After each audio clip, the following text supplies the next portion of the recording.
Good morning, everybody. Good morning. Welcome to your Tuesday, December 13th, Hoop Spaces. It is uh, a great day, and it's a sad day. News breaking Mississippi State head coach Mike Leach passing away due to a heart condition.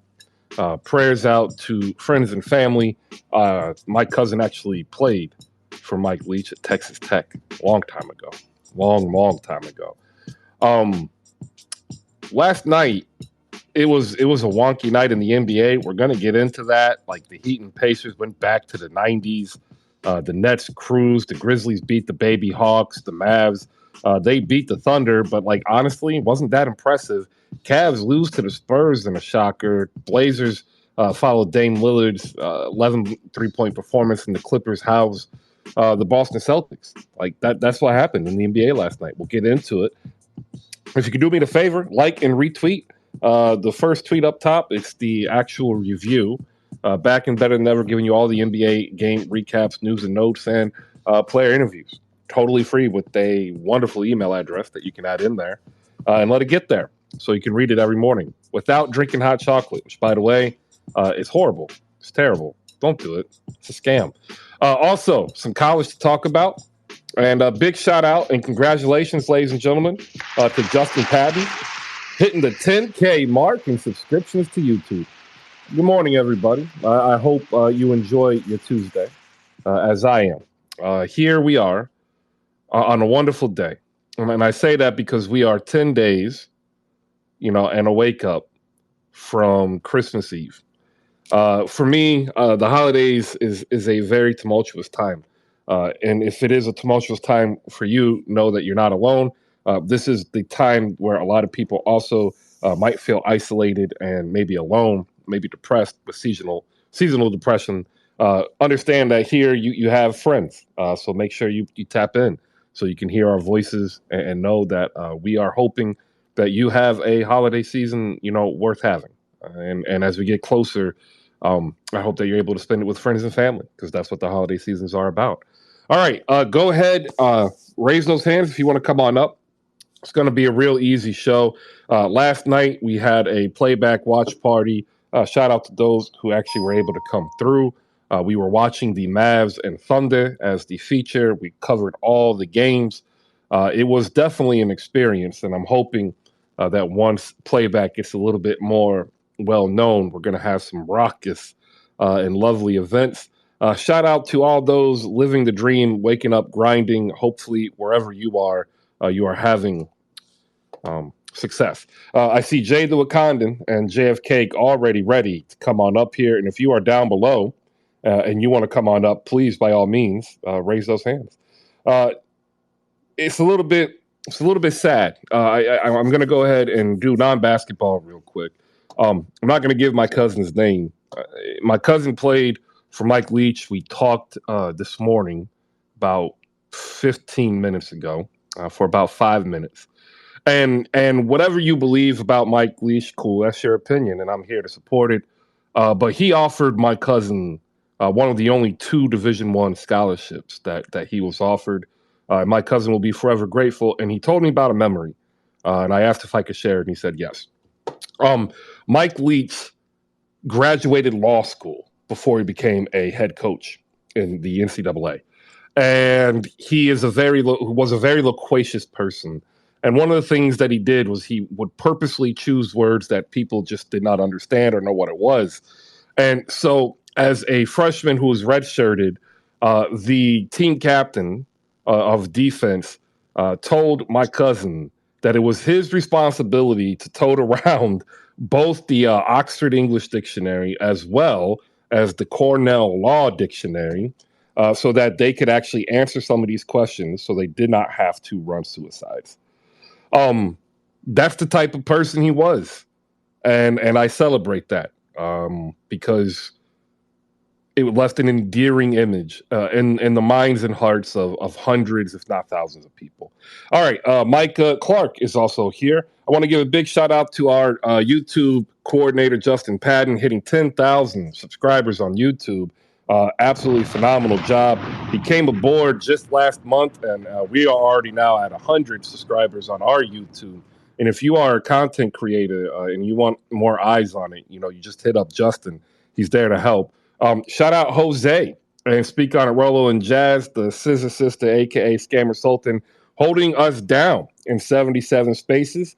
In fact, I'm going to go ahead and put that up here so you can go and listen backwards to the pregame so you know exactly what you are missing. Because I'm telling you now, the power of spaces that we have here is the ability to go across the country and live with our fandom, right? And I tell you now, if you've never experienced the NBA through the eyes of another fan or another fan base, you are sorely missing.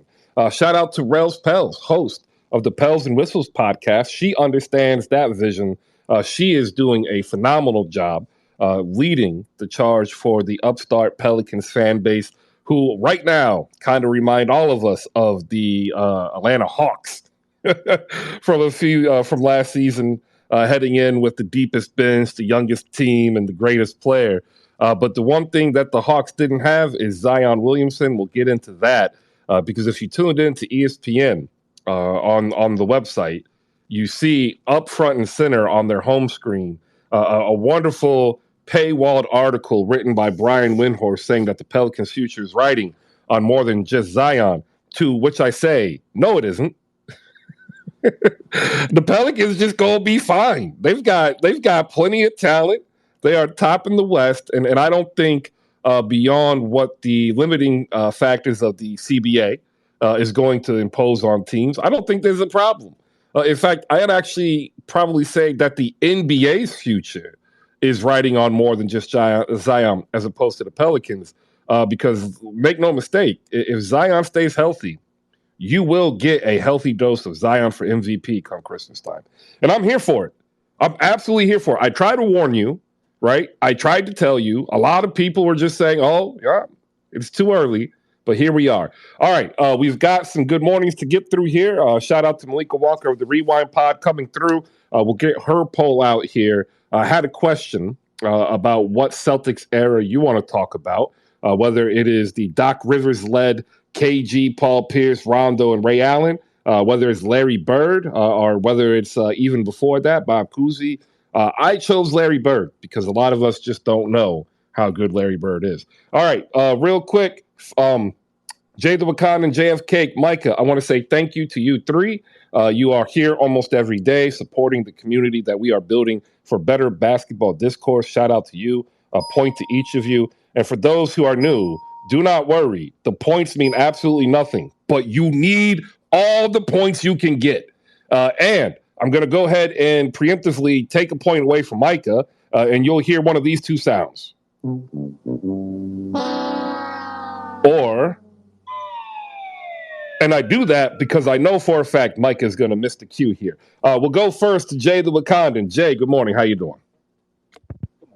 Good morning, Chris. My condolences to Mike Leake and his family. It's just tough. But shout out to the Grizzlies and top 3 developmental coach in the league, Taylor Jenkins. The only thing he did wrong last night was give Xavier Tillman Kenny Lofton's minutes. Other than that, it was a resounding win. It was a great win, and I'm looking forward to Jaren Jackson's DPOY candidacy and win. And dear Adam Silver, those trophies are hideous. we will get to the soft branding reset that the NBA is going through, and I tell you what, C Hendo, shout out to C Hendo, Chris Henderson covering the NBA NFL over at C Hendo on YouTube and here on Twitter. He put out a tweet. He beat me to it. I am still shocked that there's not a single award for Kareem Abdul-Jabbar. I'm just going to throw that out there. Up next, we got JF. JF, good morning. Morning, Chris. How you doing? I'm well. How are you? I'm all right, Chris. Got a couple things. First, rest in peace to Mike Leach. Very, very sad thing. If you haven't, go watch some of his videos. He's a very funny dude. Second, gotta shouts out my UM Hurricanes. We are now in the top 25, which is very exciting. Third, got to shout out my old rooks. If you don't know who my old rooks are, it's Justice Winslow and Josh Richardson, and you can definitely say both of them had a highlight of night last night. Josh Richardson going for what, 24, 27 points, and Justice Winslow, finalizing that game so the Portland can get a dub. And that leads all back to yes, we stepped back with our little throwback mashup jerseys into the 90s, Chris, and we got ourselves a 90s win. And where is Tyrese? Didn't see him last night. He might end up getting an award. I'll go ahead and let you award that. Oh yeah, we're definitely going to get into that. In fact, I'll do it now. Tyrese Halliburton, your Tony Snell Award winner of the night. We'll get into more of that as we get more people in here. Shout out to Cedric Shine, ladies and gentlemen. For a long time, I would say Cedric D. Shine and a Cedric L. Shine, but I would say Cedric D. Shine because for whatever reason, the D is just like it just stuck there. I don't know. I'm weird like that. Host of Live from the Mecca with Sean with the W and Jeff J says, and Knicks chat a day after a wonderful vacation into New York fandom for the New York Knicks is in the building. Make sure you shoot him a follow. Bibbs Corner is also here. Shout out to Bibbs Corner, one half of the Mavs Outsider Pod. Make sure you tap in and listen to what actual Mavs fans who don't live in Dallas and surrounded by the bad media in Dallas, they're dope. And they're actually independent thinkers. And if you don't like comedy with your basketball, like get over it because they're hilarious as well. Sean with the W is in the building. As I already mentioned with Seth, host of Live from the Mecca. You can also catch his talents over at Knicks Film School. We have TJ in the building. Deej, 6 of the 12. Red Nation. We've got the Sports Connect. What's up? Don. Mark Swift in the building. We've got Gio here. Appreciate everybody coming through. All right, there we go. We'll go into the scores. We will start off with Micah Clark, though, saying good morning. Oh, you thought you was going to get me, Chris. Hey, I tried. Good job. Point to you. Right, how you doing this morning? I'm well. I'm well. It's been a long morning already, but I'm good. Right. It's good. We'll get ready to talk some basketball, and we're seeing yet again that the Clippers, if those two guys are actually healthy, might be pretty good. But the problem is, are they going to be actually healthy? So that's yet to be seen. Yeah, you know what? That is a great question. All right, if you're down below and you cannot come up and you want to be part of the show, if you look at the bottom right, there's a chat box. Hop up in there as TJ does every morning to say good morning. I will get there in about 10 to 15 minutes. But first, before we get to the scores, we're going to go ahead and get rid of some administrative work here. Ladies and gentlemen, I want to thank our sponsor, slamgoods.com. If you are of a certain age, you remember Slam Magazine. You got to open up a wonderful magazine covering everything ball. Not just basketball on the court, but basketball on the court and in life with a dope photo shoot for a cover. I've been putting some stuff up there lately just so you could see some of the stuff they offered. I'm going to get some up here today. If you go to the website Hoop Spaces, you will see us trying to build out what Slam already has, right? A infrastructure of basketball goodness. And if you head over to slamgoods.com and you use promo code HoopSpaces, you will save 15% off your entire purchase, whether it's on sale or not. And remember, they had pieces of clothing, articles of clothing, and magazines that were supposedly not going to accept coupons, but the promo code HoopSpaces is so strong, you got to save off of them too. 15% off of everything at slamgoods.com. Also, we are partnered with Playback TV and audiolabs.io. If you missed any part of the show, head over to YouTube and you can see it in its entirety unedited so you can get context, powered by audiolabs.io. And again, shout out to Playback TV for another phenomenal watch party last night where we watched the Dallas Mavericks beat the Oklahoma City Thunder while covering the rest of the league. All right, to the scores. A 1990s game broke out in Indiana. 87-82 Heat over the Pacers. Bam Adebayo, monster game, 22-17. Jimmy Butler had 20. No other Heat player scored in double figures. It was atrocious to watch. Miles Turner, 15-13 with 4 blocks. The Pacers are now 500 at 14-14.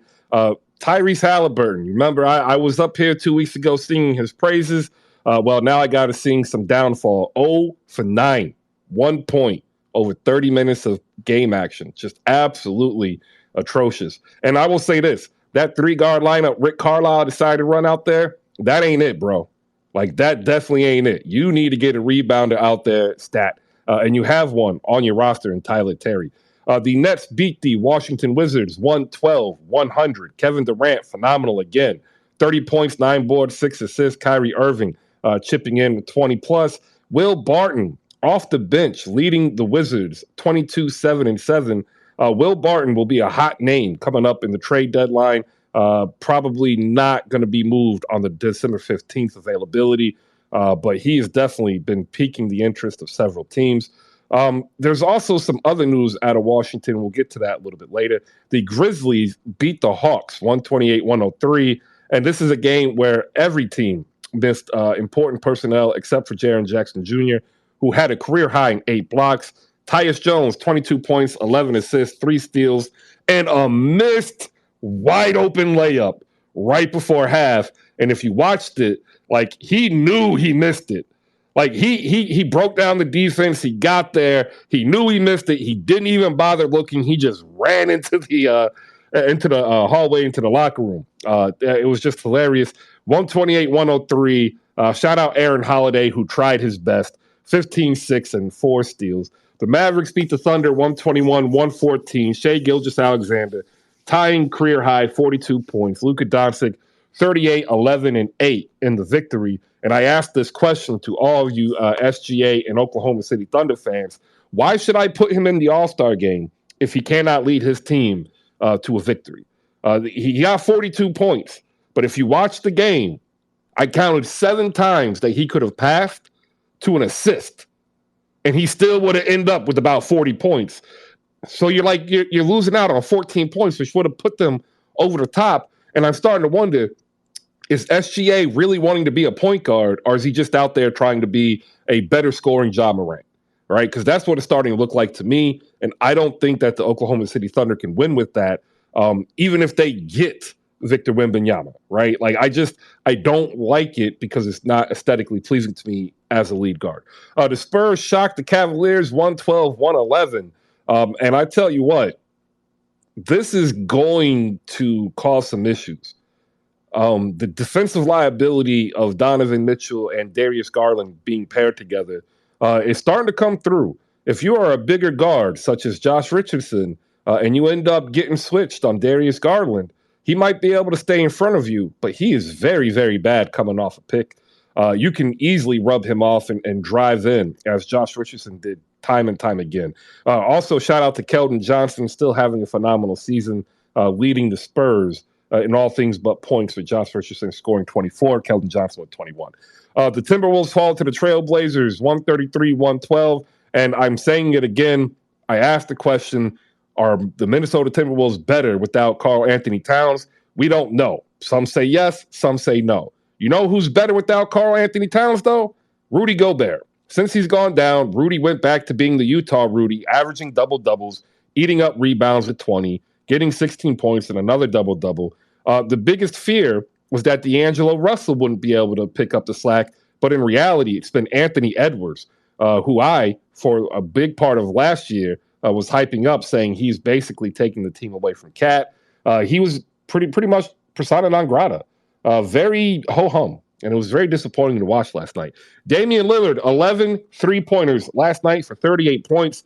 To the applause of Golden State Warriors fans, Steph Curry's record is still intact.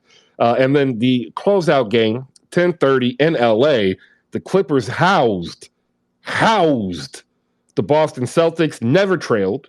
Kawhi Leonard, 25, 9, and 6 in less than 30 minutes to play. Jason Tatum, 20 and 11. Paul George, 20+. Jaylen Brown, 20+. And you already heard Micah in his good mornings that the Clippers are healthy. They are a team to be reckoned with, but are they going to be healthy? I actually happen to think they're going to make a trade, and I do think they may end up being healthy at the end of the season. All right, there you go. All of the NBA game scores and all that you need to know. We will go first to JF Cake to open up the talk and this horrendous watch. Like, no matter how old you are and how long you've watched basketball, one thing we can all agree on Like the 90s was an eyesore at times, and last night was no different. In a throwback game of the century of the millennium, Heat win 87-82. JFK, take it away. Chris, it wasn't that bad because we won the game. So I will take the ugly win.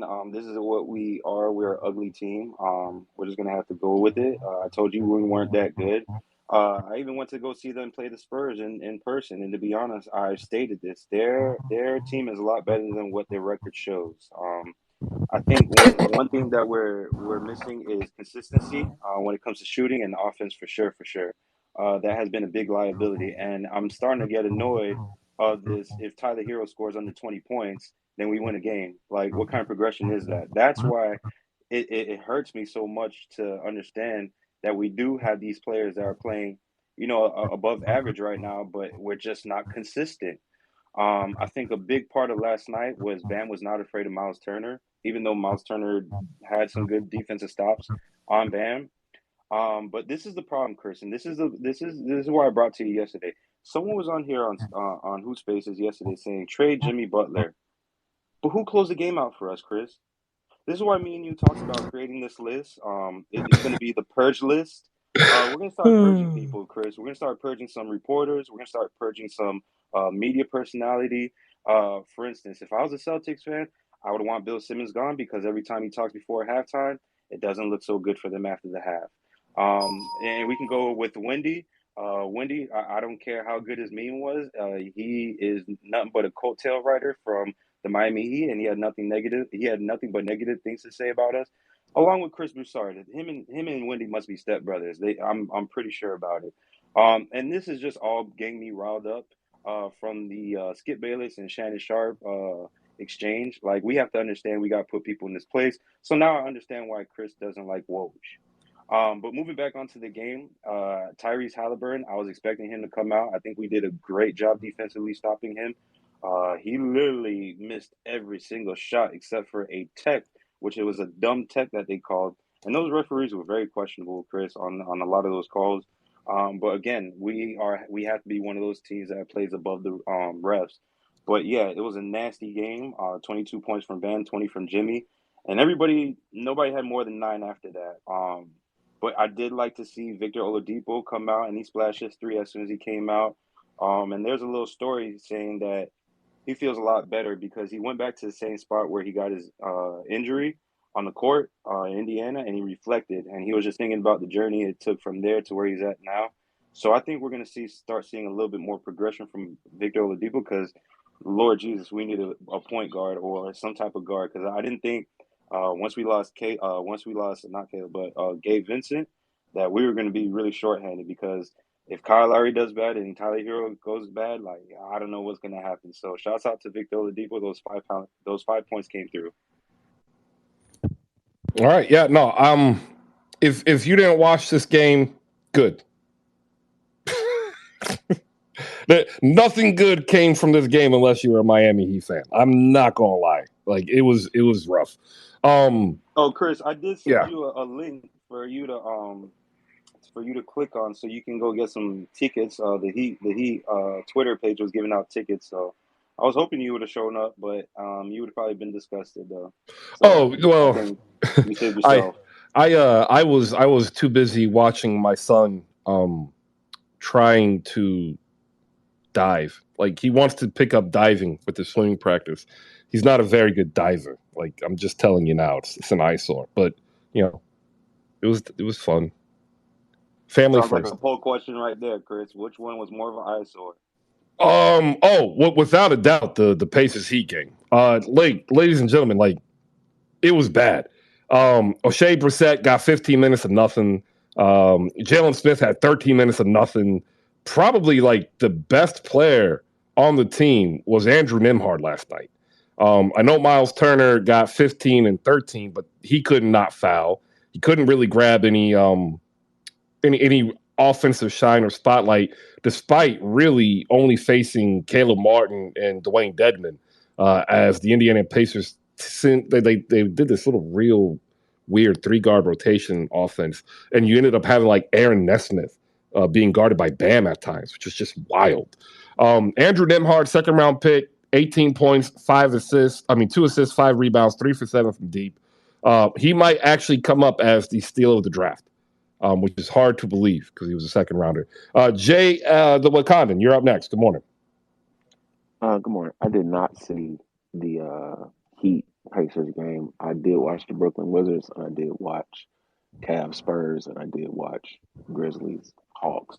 But Chris, while Adam Silver is remaking the NBA, I have a proposed rule change because I've watched some of the abbreviated versions on NBA.com, and I think if your team has shot 25 3-pointers and you're shooting under 30%, the next attempt should be -1 point if you miss it.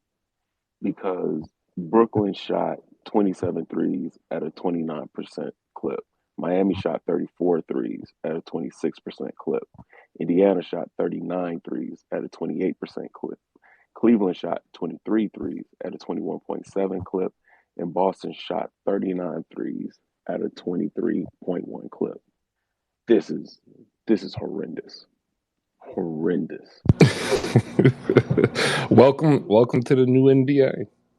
You know, like Steph Curry broke the league, and the league is trying to still catch up. And the league, and for all you wanting like to extend the 3-point line to get a 4-point line, just stop it.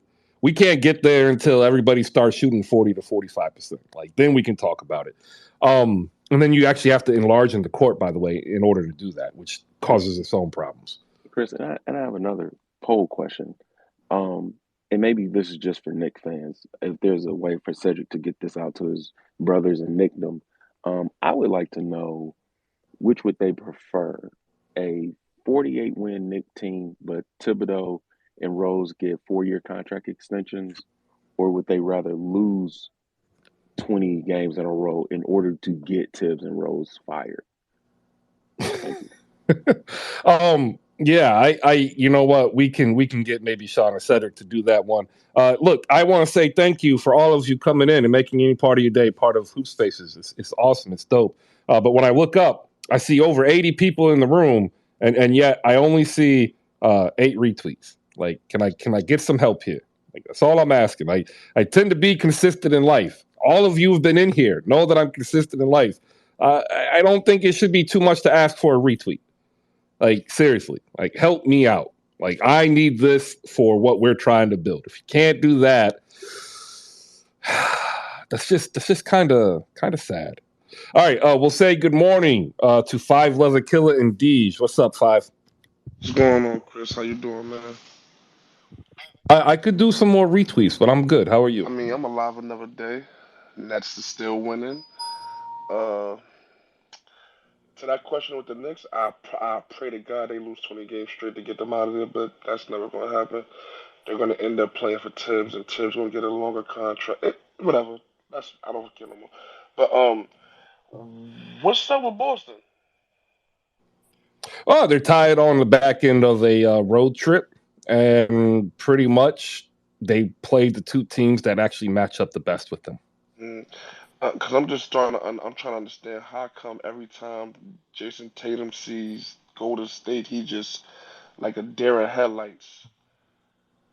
Like he doesn't. Well, It's it's the same. It's the same with Isaiah and Boston. okay. Like if you are of a certain age, like Detroit could not get over the Boston hump, and every time the Detroit Pistons with Isaiah Thomas and Joe Dumars played against the Boston Celtics, it literally was like they didn't know what to do. A lot of it is just a maturity aspect in a person's individual game.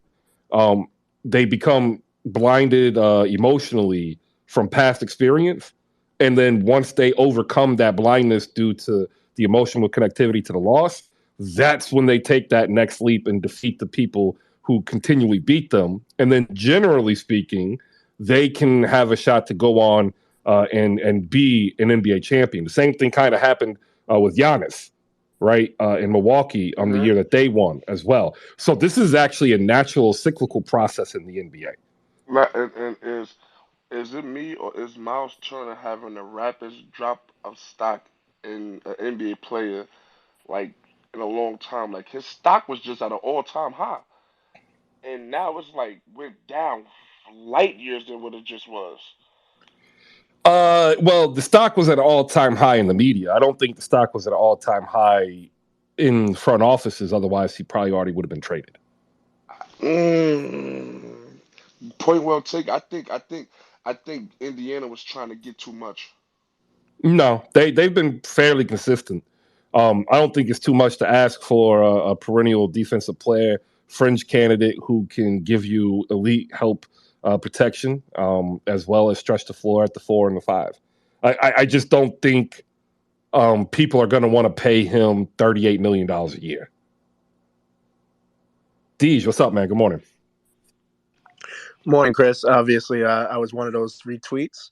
Whenever I got the free time, whenever I'm not on a plane, I'm right here. So first and foremost, I just want to say rest in paradise to Air Raid, one of the best offenses that is literally across the board on both pro levels. And it would have been very interesting to see if he ever got to a title game, because he's one of the most, I would say, he's a great personality, and he leaves like everything up to, like, he holds no punches. So rest in paradise, Air Raid. Chris, I would like to start a conversation. Let's start a dialogue. Okay, Charles Barkley. Yeah, and it actually has to do with somebody that got traded in the same way, kind of in a Charles Barkley fashion. Donovan Mitchell. I watched that entire Spurs game, and maybe I'm a Knicks fan, so to answer Jada Wakanda, I don't root for my team to lose 20 games. You could literally go to a playoff series and have Tibbs just fuck it up, and then he could get fired that way against Nick Nurse or some type of offense that he can't crack. But the Cleveland Cavaliers are a conundrum because, like, their stats say that they're a good team, right, Chris? But if you watch them, like, if I've been watching them exclusively. This is like the fourth game that I watched. I watched them in Toronto. Obviously, you know, they just can't beat Toronto. That would probably be a bad matchup for them. But last night against the Spurs, you could say like Garland and Mobley, because they have better stats this year, they look like they're better, but those two have taken a step back as opposed to last year. They don't look like last year's team.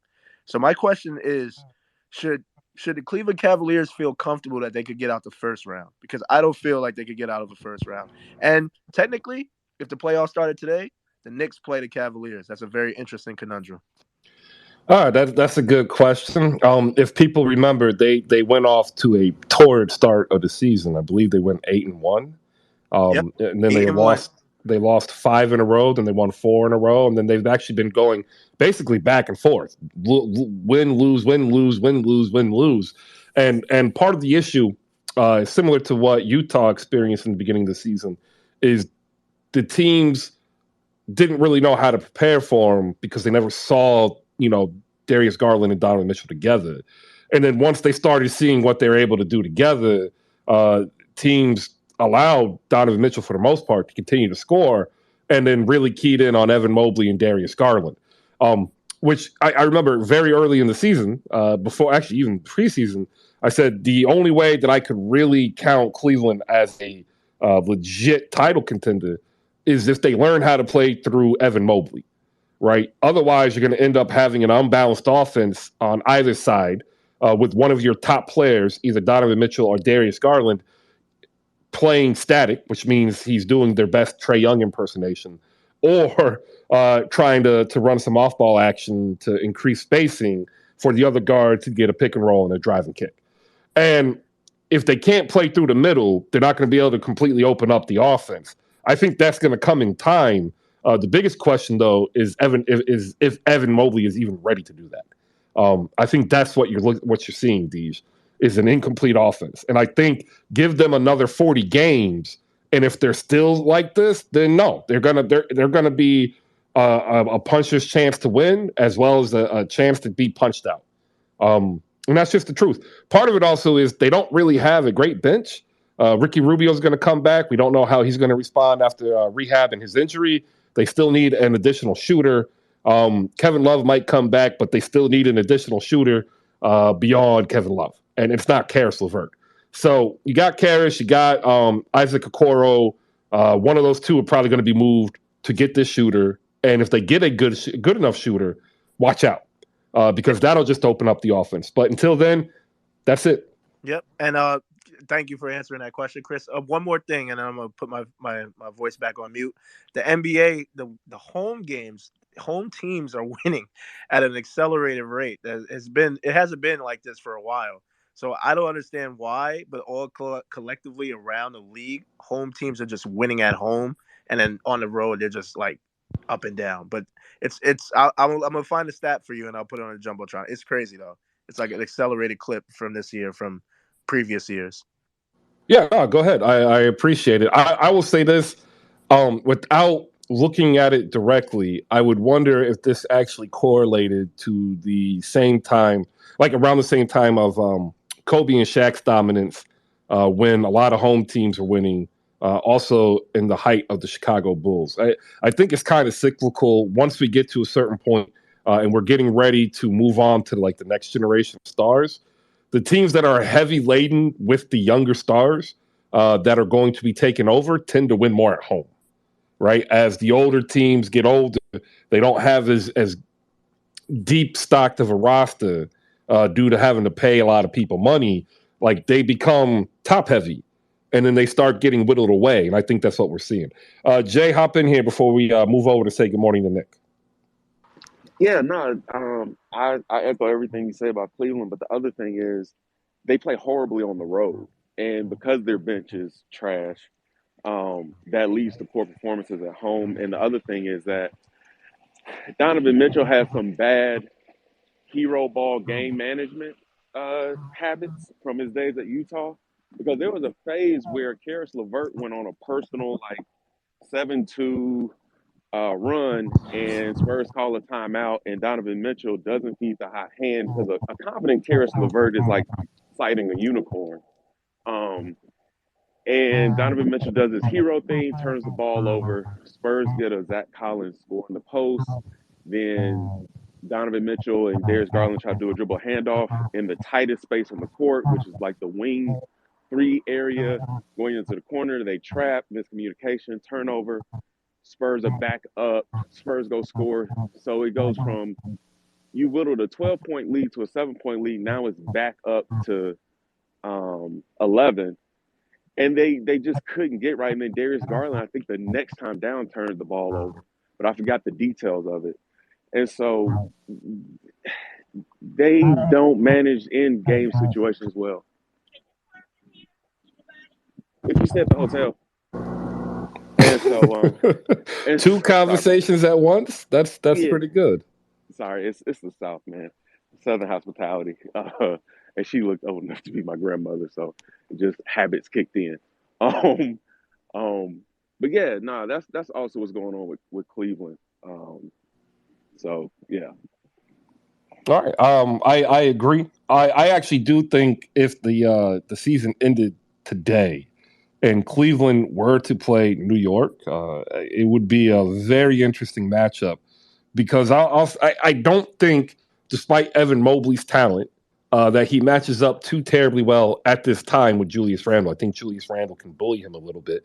And I think that would cause the game to be able to slow down to Tibbs's desired pace. And if you can slow Cleveland down, that's when you kind of get this hero ball from Donovan Mitchell, who I think at times has this internal clock that decides to go off saying, oh my God, I need to do something, as opposed to trusting the offense in the process. That's going to be J.B. Bickerstaff's hardest job, right? It was never going to be the offensive execution. It was never going to be the defensive execution. It was going to be breaking the bad habits that Donovan Mitchell has acquired as being the dude in Utah, coming to a team that is completely built differently. And if he can figure it out, it's going to be good for Cleveland. I still don't think they beat Milwaukee or Boston, though. That's just my personal opinion. Nick, good morning. How you doing, man?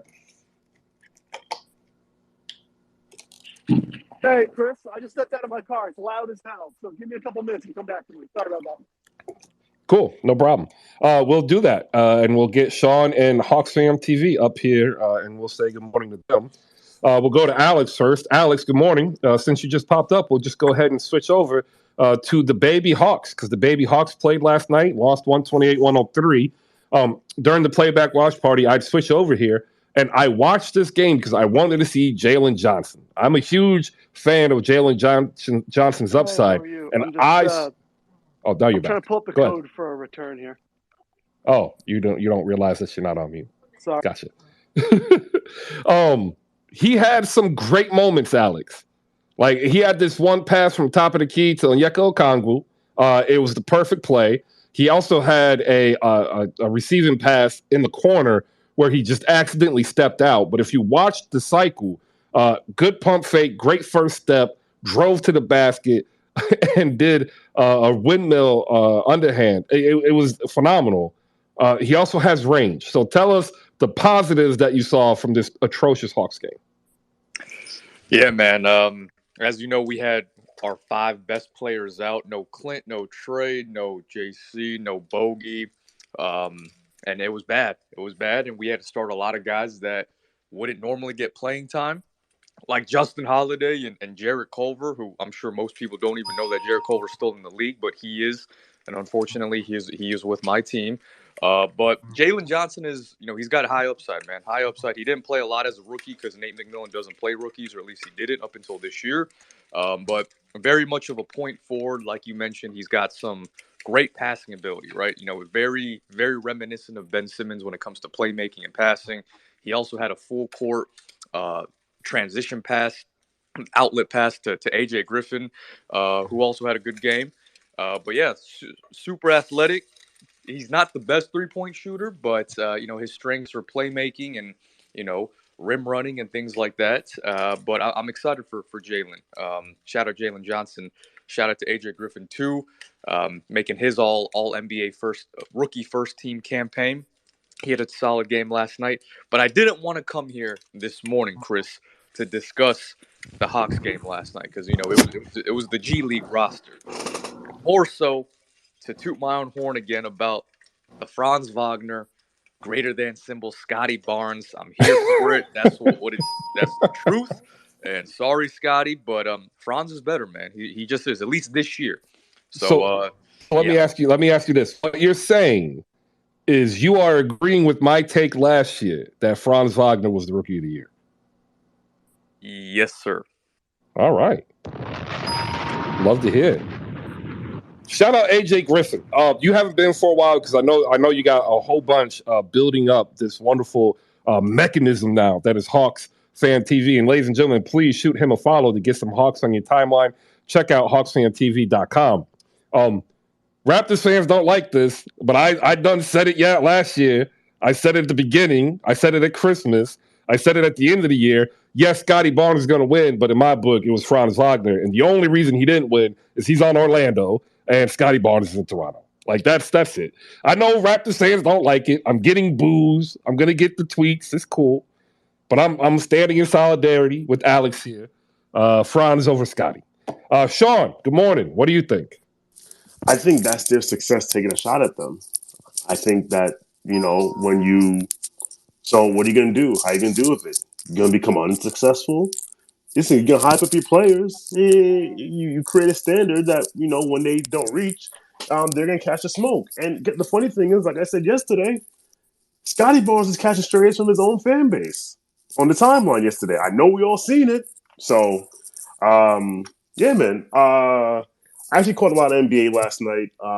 I saw the College Park Skyhawks got clapped yesterday, but then, like Alex said, they got down their 5 best players. So the Cavs lose to the Spurs, which shout out to Deej, because me and Deej have been on this whole looking down on wins and this win doesn't count, and you play this team about that team, you play this team about this guy, this team about this guy. The Mavs have been playing these teams about their star players. They've been losing. So please, let's not take any losses for granted. Let's not take any wins for granted. Shout out to the Heat, because I had Heat to win the first quarter, to cover the first quarter, and they did. Shout out to the Heat, because I had the Heat to cover the 3.5 against Indiana, and they did, even though they tried to not cover. Thank you, Bam Adebayo and Jimmy Butler, for missing free throws. Here, a little gambling nugget. Actually, listen, there's a gentleman named Tom Bassine. He's on Twitter. His profile is TV Bassine. I'll post one of his things in the Jumbotron. He monitors updated net rating by quarter, and I use this for gambling purposes. Because when I looked at it yesterday, I saw that wow, the Indiana Pacers have a negative 19.5 net rating in the first quarter, which is awful, and the Heat were about even. The Heat were about negative 1.6. So that's why I made that bet. He also has a tweet that he predicts based on point differential and things like that where these teams are going to finish, and I'm going to post that in the Jumbotron as well. And based on that, there's two things I want to take away. There's two things I want to take away from this tweet in the Jumbotron. One, if you notice, the Indiana Pacers are supposed to be the sixth worst team in the league, so I would start fading them now. And the other is, if you look who's right in the middle, point differential at 0.0 is your New York Knicks. Embrace the mid, everyone. Just embrace it. Don't run from it. Don't dread it. It comes all the same. Last thing I will say is, yo, you know who I have not seen in a long time? Who? There was this young lady. Well, I assume she identifies as such. I assume Bulls fan who spent all last season tweeting about the Knicks. All last season. I forget what her name was. Someone get to. I don't see her anywhere. Apparently, I heard she deleted her account. I mean, if I went all in on a team that was a 6 seed, I would delete my account too. But if anyone can find her, please let her know that she's more than welcome to atone for her sins. Because the Bulls are they're not even mid. They are below average. They're not good, and I will be very disappointed if we lose to them. If we lose to them on Wednesday and Friday, although we'll probably lose one because that's just the nature of these 2-game back-to-backs. But I'll be very disappointed because I keep saying the Bulls. You're going to lose now, and it's your fault because you keep calling them the Bills. Whatever. But yeah, you're right. But yeah, I'm not gonna lie. I am enjoying that, and the Wizards fans get half a bar. Half a bar. Love that. Look, I said it I said it before the season started. I am not backing out of it. I do not trust the Chicago Bulls. And actually, last night during the watch party, we're actually talking about the Bulls and DeMar DeRozan. And I can see a path, Sean, to DeMar DeRozan on the Knicks. What do you think about that? I can see a path for me pushing you down a flight of stairs. That don't mean I should do that either. Why would you wish that upon me, bro? Look, I'm just saying, All you've got Evan Fournier, you got Cam Reddish, you have a first-round draft pick. Why not get a better wing player who can score? Teams are going to 2-3 zone us so fucking much. So okay, do you remember yesterday? We asked me who the sleeper was in the conference. Yes. Who did I say? I forget. I said the Los Angeles Lakers. Yes. And you know why? Why? Because they're going to make a trade. And you know what the trade is? DeMar DeRozan. And? Oh, they're not getting Vooch. They are definitely getting Voochie, man. They are not. Yes, they are. Yes, they are. Yes, they are. So when they trade for him and Voochie, man, so the point is, Chicago, I also believe, is waiting for the writing's on the wall, but they're covering their eyes. They are waiting to call Rob Pelinka and be like, all right, look, here's your get out of jail free card. It'll just cost us those 2 first rounders that you've been holding on in 27 and 29. And then that's the move. And they're absolutely getting Voochie, man. So hey, go ahead, Alex. What you got? Oh, Chris, I was going to chime in on the Bulls situation because, and I haven't been here, and apologies for my absences. I've been very busy, but where's 808's been? You know, he blocked me, dude. He's a huge. Oh, he did. He blocked me in August. Soft. That's a damn shame. He blocked me over the WNBA. Of course he did. Of course. Yeah. What are you eating? Scotty Barnes, though. Hold on. What are you eating? He's eating Scotty Barnes. Oh, yeah. You just it sounds like you're eating a peach. I'm eating a ham, egg, and cheese breakfast sandwich. Ugh, ham. Yeah. Yeah. But Michael Carter Williams, Emeka Okafor, Scotty Barnes, all in the same category. Thank you very much. That is my time. Hold on, how the hell did Michael? Come on, man. Hey, look, I put the tweet out yesterday, Anthony. You might not like it, but I woke up and NBA Twitter was straight calling Scotty Barnes Michael Carter Williams 2.0. Come on, yo. Just chill out. Just relax. That's actually a little disrespectful to Michael Carter now that I think about it. Oh, geez. See, now you. I went to Syracuse. It's not. Yeah, you just jabbing now, Alex. Just jab. Oh, speaking of Syracuse men's soccer national champions. Big up yourself. That's right. All right, back to your regular schedule programming. Jay the Wakandan, you're up next. First of all, the Grizzlies were playing their 10th starting lineup in 30 games. Ja, Jaren, and Desmond Bane have not played 1 minute together. And Zaire Williams, is back.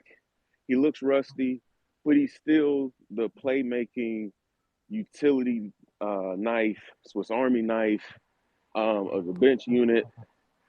Santi Aldama is arguably one of the best backup bigs in the league.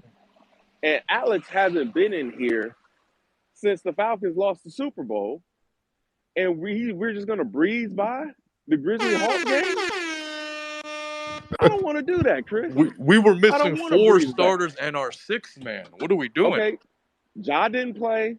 Steven Adams didn't play. We too. Desmond Bane didn't play. Desmond Bane didn't play. So, And Dylan Brooks played. Quiet as kept. Dylan's shot diet is better. His decision-making is better. He's averaging like 4.5, maybe even 5 assists the last. Dylan Brooks is ass. He's ass. Dylan Brooks is so mid. No, we're not going to do that. He's so mid. You cannot be a wing. His defensive metrics are off the chart. He's constantly taking the most dangerous assignment. Okay. You cannot be a wing and shoot 39% from the field in today's NBA. You want to bet? You want to bet? I mean, you can. As a team that employs PJ Tucker and Matisse Thybulle, I beg to differ. And that's why Matisse don't play. And Matisse doesn't play.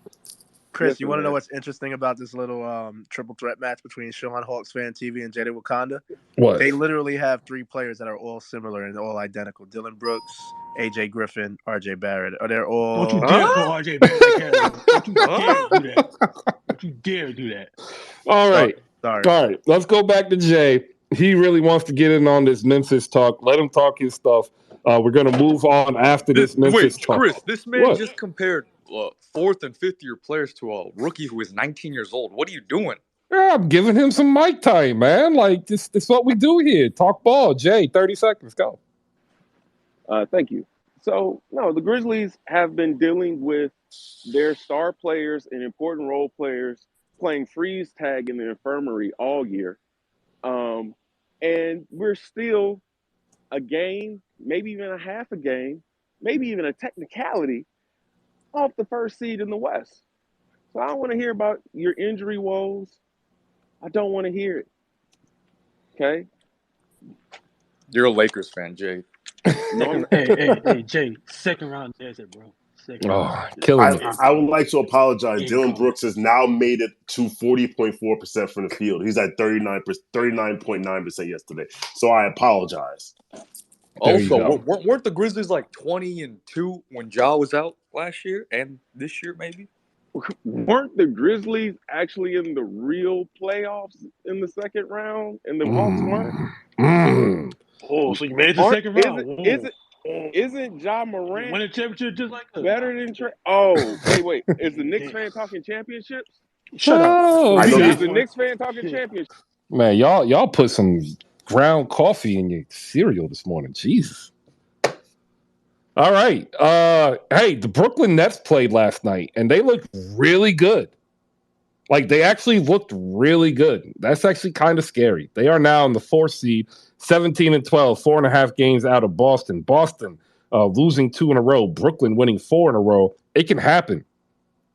Shout out to Malika, and that's Kingdom, AJ, and Saint. It can happen. Sean, what do you got? I know a Grizzlies fan ain't talking about championships. Or is this when you run back to the Lakers now? Now you're a Laker fan now? Remember, it's the Memphinian Lakers and the Los Angeles Grizzlies, so they share. Yes. Okay, that's right. Shared history. I forgot. All right, Deej, go ahead. What's interesting about the basically the Nets is like you kind of expected it to happen probably sometime in late January, but now since they fired Steve Nash and oh my God, my apologies to the head coach, but he kind of Jacques Vaughn. Thank you. He's kind of like similar doing to what they did in the bubble when he was the bubble coach.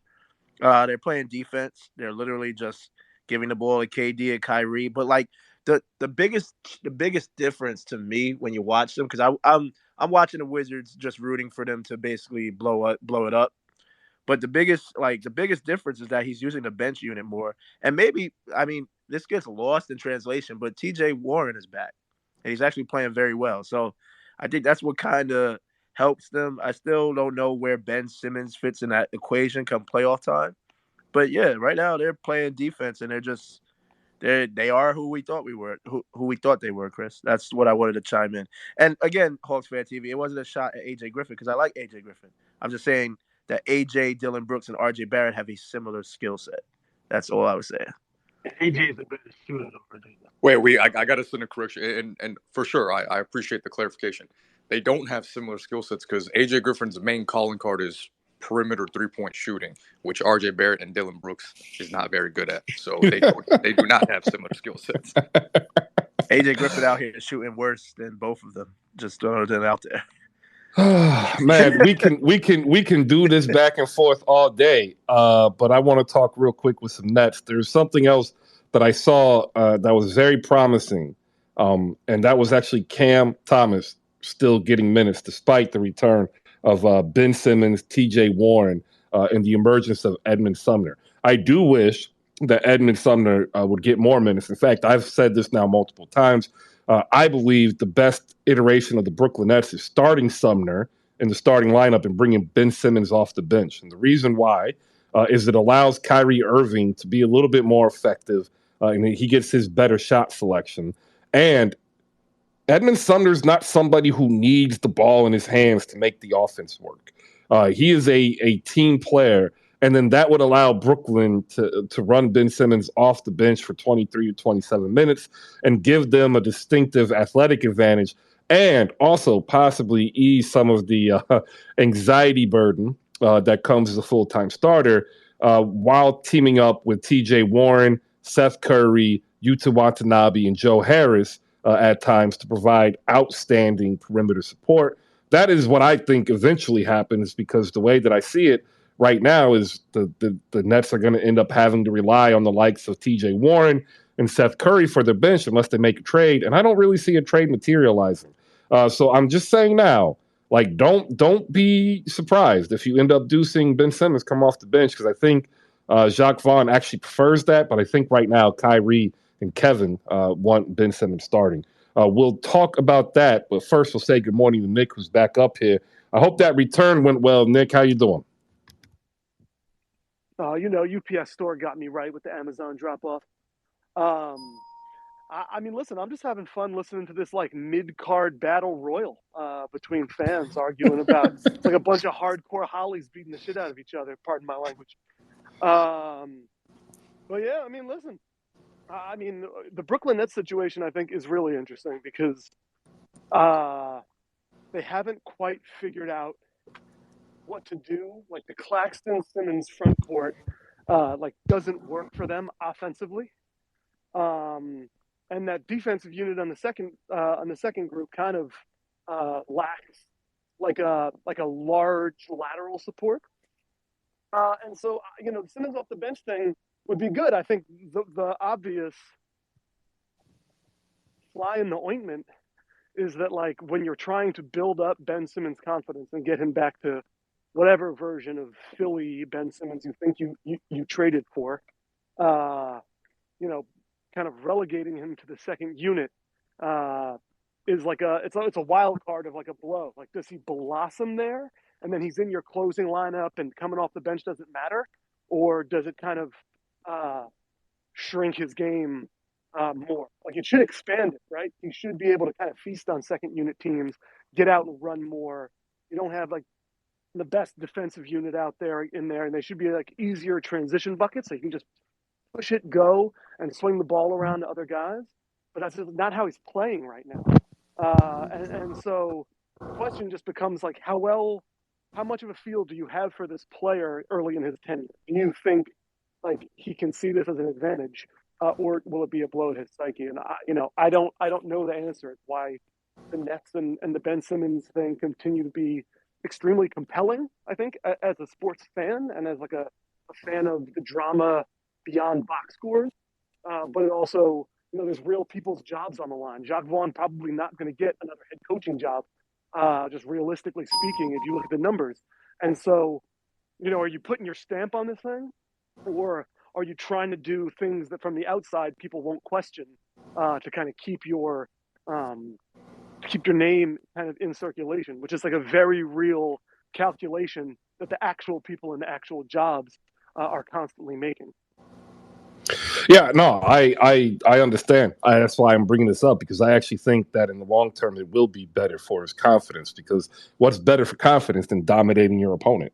And if he's coming off the bench playing against second units, I just don't see too many second units that would be able to keep up with that physicality and that athleticism and that pace, especially if you're going to end up going basically in this way to a 4-out, 1 in, with that one being Ben, and you've got 4 shooters around him, and all you're really trying to do is run these guys off the court.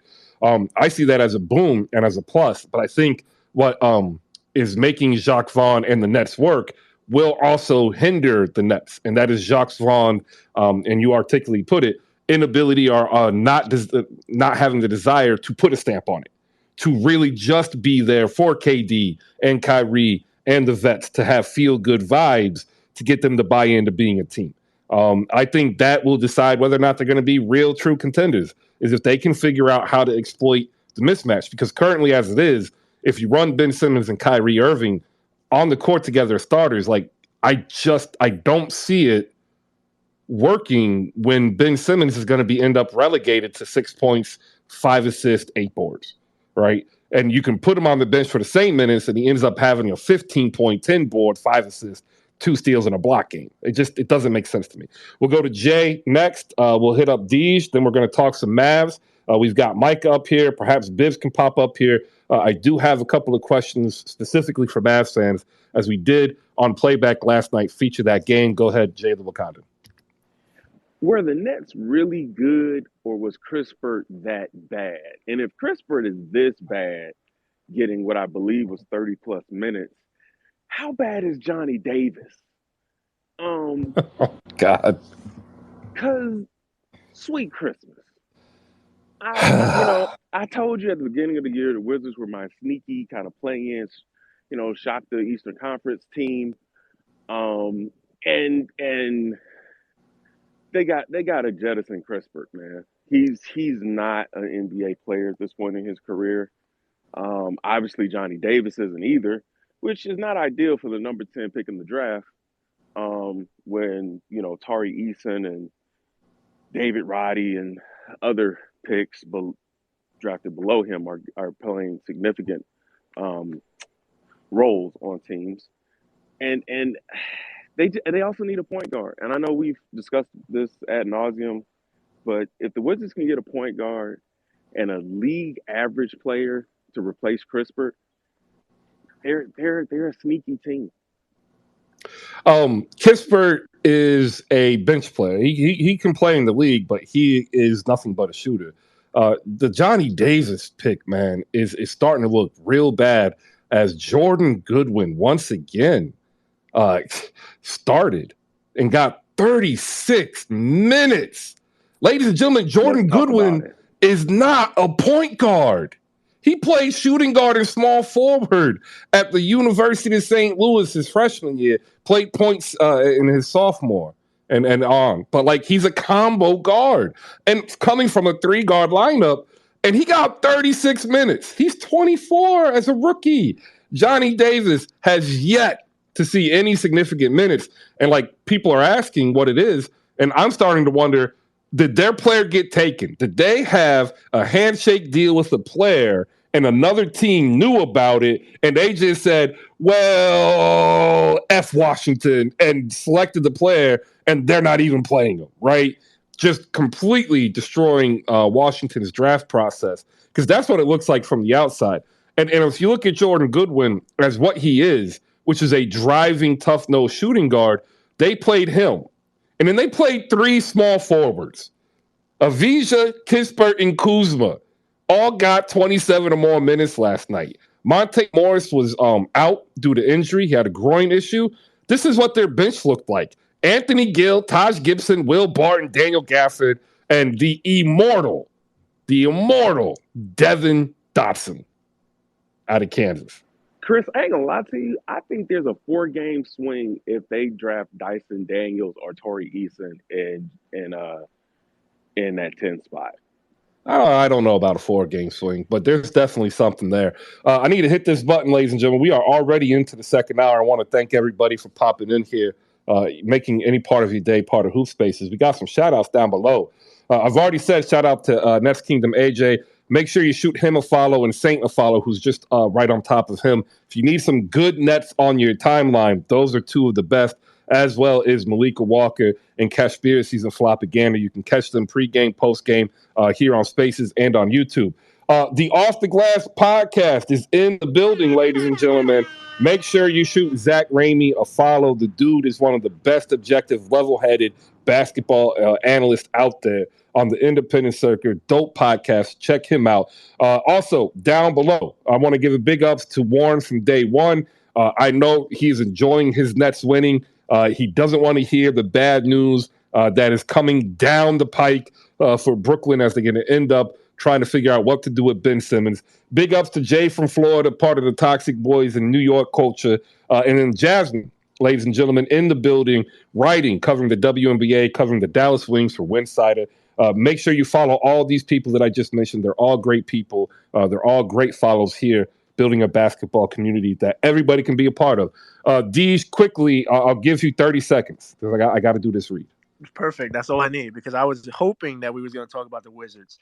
Tommy Shepard's in trouble, because that goes back to what you were said about Johnny Davis. Like this, there's so many potential players that he could have drafted, and I don't think they really, like, come draft time back then, I don't think they really had a lot of workouts for a lot of players dating back to the draft. So that I'm just waiting for the Crows to circle that roster. That roster is going to get self-destructed.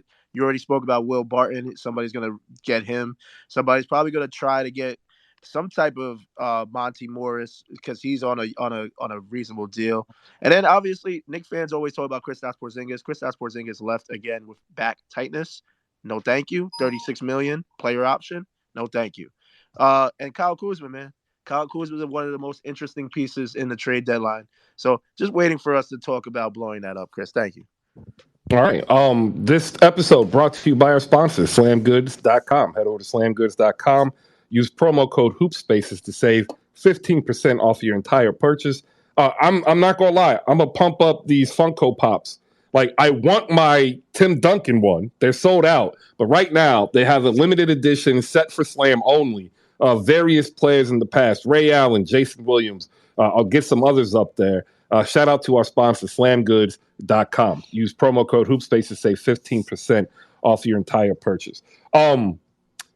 The only good move that Tommy Shepard has made in 2 years, in my opinion, is the hiring of Dr. Catherine Evans away from the Toronto Raptors to make her, I think it's the president of research and information systems, or is it executive vice president? It's a fancy title, but it's a good title. And she is phenomenal. I've heard her speak before.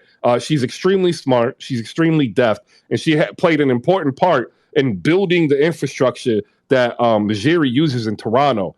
And I'm starting to question whether or not that was just a hire to hire, because if you look at what Toronto's done in her history there and Mejri's history there, they don't do what the Wizards have done.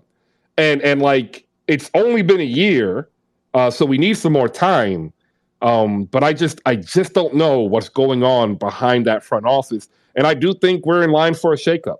I think Leonsis is going to move things away from the path that he has as he wants to consolidate sports in D.C. under a singular market. But in order to do that, he needs to have a winning team in both the Capitals and the Wizards, and he has yet to be able to accomplish that in the basketball in the NBA. All right, man. I'm getting tons of messages. Lots of stuff must be happening. Hawks, Grizzlies, that was bad. Nets, Wizards, that was better.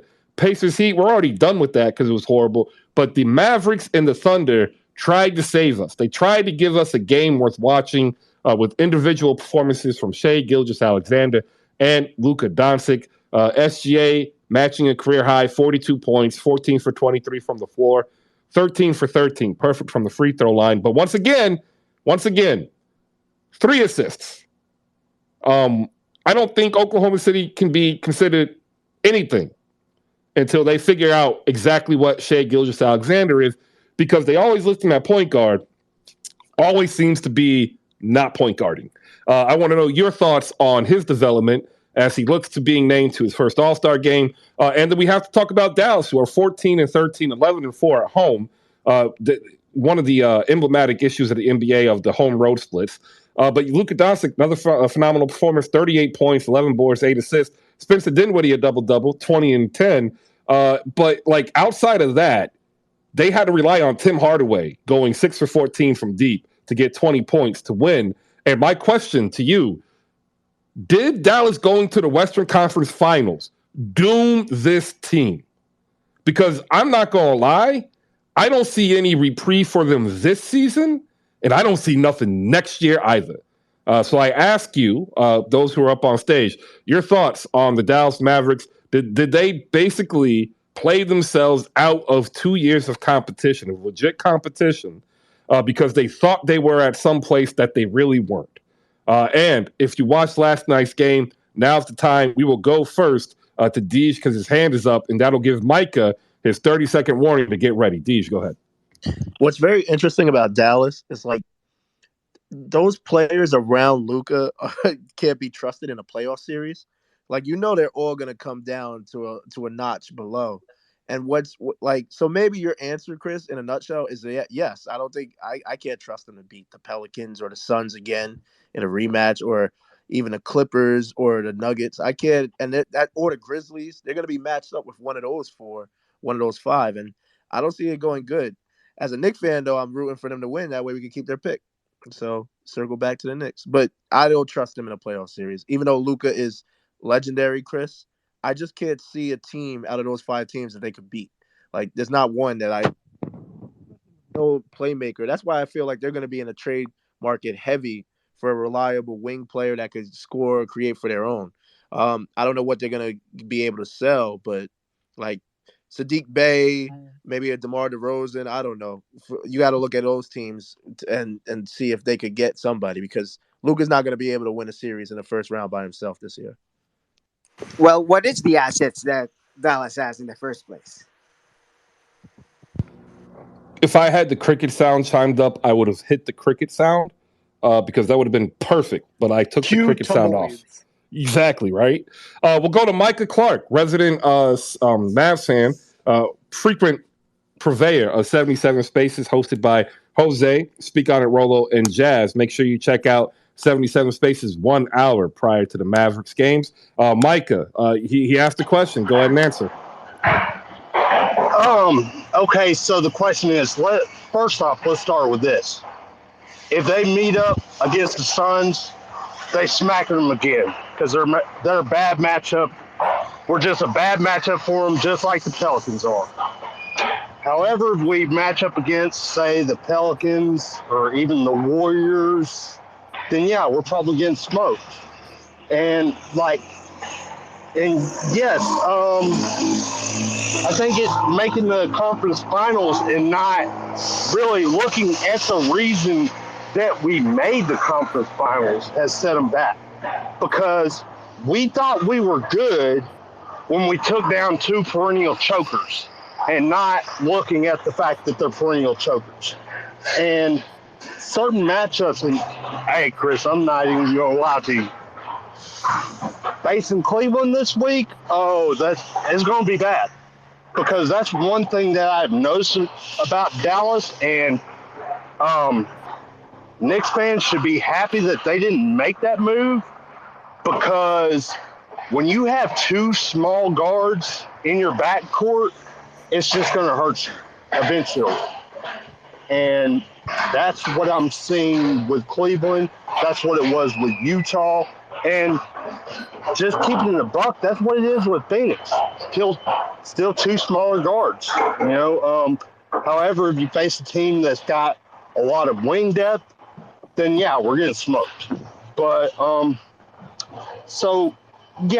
can they win a playoff series? It depends on who they face off against. All right, let me get Zach Ramey up in here. Zach, what's up, man? Good morning. It's good to see you. Hopefully you're doing well this holiday season. It's been a minute. What do you got? Good morning, Chris. Good morning, everyone.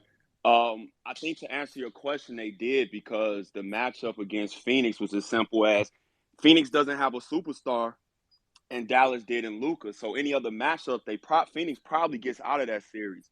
The problem with the Mavs is, and I've been saying this all season, who is Luka's running mate? Every other team has a running mate. Tatum has Brown. Even in Atlanta, Young and Murray, Mitchell and Garland, we just talked about. Who is Luka's running mate? So by hook or crook, as we like to say here in the Chi, they got to figure out a way to get him a running mate. That answer I don't have the answer to, because they have no assets. This draft is loaded. People are holding on to picks, all that kind of stuff. But the problem is they don't have a running mate. And I don't know how you solve the issue with this team, because it's as simple as if they make their shots, they win, because that's how good Luka is playing right now. I think he's the MVP right now. Throw out the record. He's playing that well on a nightly basis. But that's their main issue, Chris. And to the Cleveland thing, we've only seen small guards win in this league once, and that was the great Isaiah Thomas and Joe Dumars, who both of them were unbelievable defenders surrounded by other defenders. My issue with Cleveland, just because the person brought it up real quick, is they don't engage Mobley enough. I don't think his development has been where it needs to be. I think he kind of gets lost out there. And I don't think people realize how important that is. Every team has certain players, even superstars or star players, that can get lost. We see it with Tobias Harris in Philly, Chris, your team. You got to keep those kind of guys engaged, and that's the main issue with Cleveland. I'm not worried about the size of the guards, because they have enough defenders to kind of make up for that. But they're only going to go as far as Evan Mobley. He can't afford to get lost out there. I think Dallas is doomed, Chris, until they fix this situation and get Luka a running mate, and I don't know how they do it, because no other team that's competing for a championship, everybody has a running mate. He's the only one that doesn't. I tell you what, as a Sixers fan, I will trade you Tobias Harris for Christian Wood and Reggie Bullock. Let's go. No, I will at least hold on to Christian Wood, even though he frustrates me on defense watching him. I never seen a guy lose his man as much as he do. So the point is, I'm wondering if Dallas is playing zone or they playing man. That's how much he loses his man on a nightly basis. Watching Christian Wood bring the ball up last night was something else too. I want to go to Jose, lead host of 77 Spaces with Rolo and real Jazz. Quick, Chris. Yeah, what you got? Let's free shit. We got to free the guys. Free SGA. He doesn't match the timeline. It's just that simple. Free SGA, and let's see what happens from there. He don't match the timeline. It's that simple. You just want Thunder fans at your neck today. I'm just keeping it real. Like, when you watch them play, it looks weird. It doesn't it? Like, I'm with you. It doesn't fit. I love him. I love the Thunder. But it doesn't match the timeline. Nobody saw Chet getting hurt. I said this, and then we're going to go to Jose. Like, they have a decision to make, and they made this decision last draft. They picked up Josh Giddey. They picked up Trey Mann. That's the next step. That was Sam Presti betting on himself, saying, hey, if it doesn't miraculously materialize, we're going to move SGA, and we already got the next point guard and shooting guard lined up. Chris, they drafted Jay Will. They drafted Jay Will this year. That too. But he can play 3 or 4, right? Like, so can Giddey, but like Giddey's really, and I've said this before, you can't call SGA a point guard if the best point guard is Josh Giddey. Just saying. Am I wrong? Tell me. We're going to go to Jose first, and we're going to clean up this Mavs talk with Bibbs, half of the Mavs Outsiders podcast. Jose, the first with Rolo, spaces, team-oriented spaces that did not come from Clubhouse with us here, and like perfect emblem of what we are building here. Always appreciative, always graceful with this time. Jose, thank you again. Good morning. How are you? Good morning, Chris. I'm doing fine. So to answer your question, I feel like this is something that always gets asked when talking about the Mavs is, uh, does a win make does the win improve your optics of what the Mavs are? And no, I said this last night in the 77 Spaces that Shaq meme of "You can't fool me, I am familiar with your game." That's what the Mavericks are. That's what they are this season.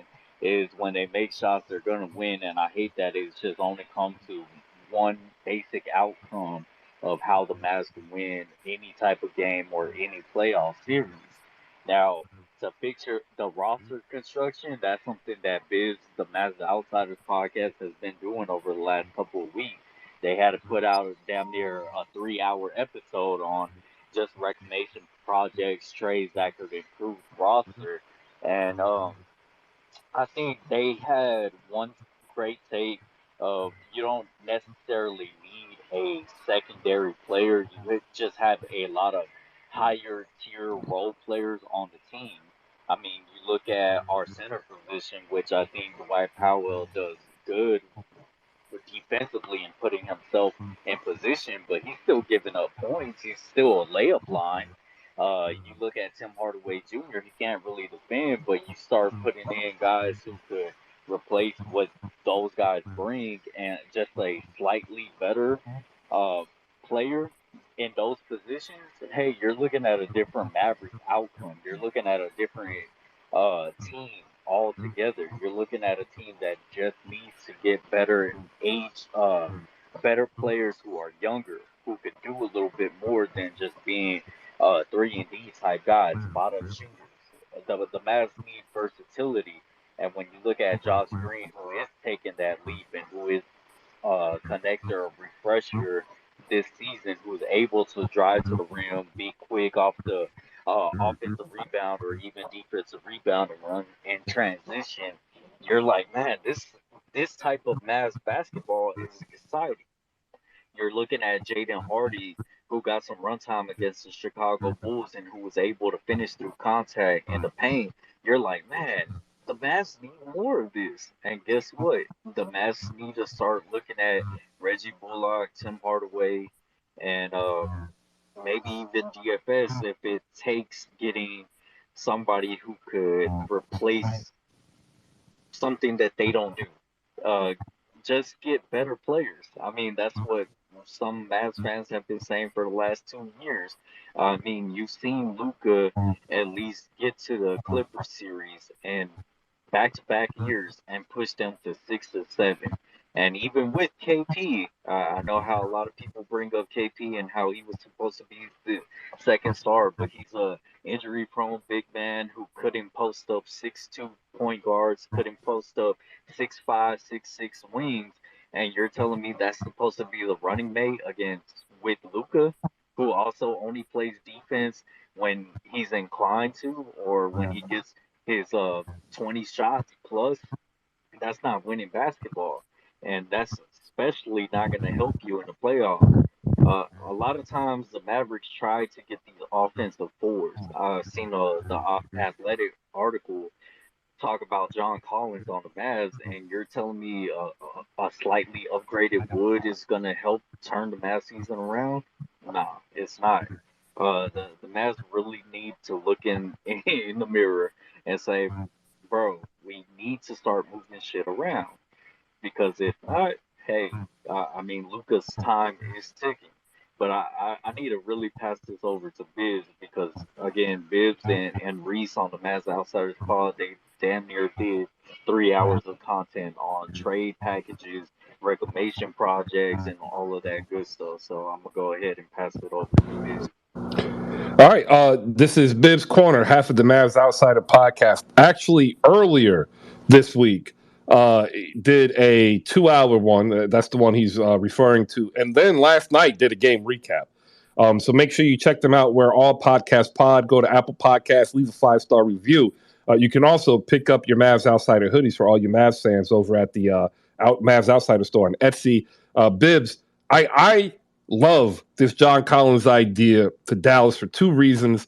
One, because I do think that he is better than Christian Wood. And two, his contract is perfect to help free up more cap space in the offseason to get another helping star for Luka. Your thoughts from last night's game and really the entirety of the season, as we are essentially a third of the way through of the Maverick seasons. What do you see as the outlook, and what do you see that you wish was better? And a non on the court question for Dallas: is Mark Cuban really committed to building a winner? Go ahead, Bibbs. Good morning. Good morning, Chris. Shout out to Jose. Appreciate the setup there. Yeah, I'm actually able to pop in today because I took this week off.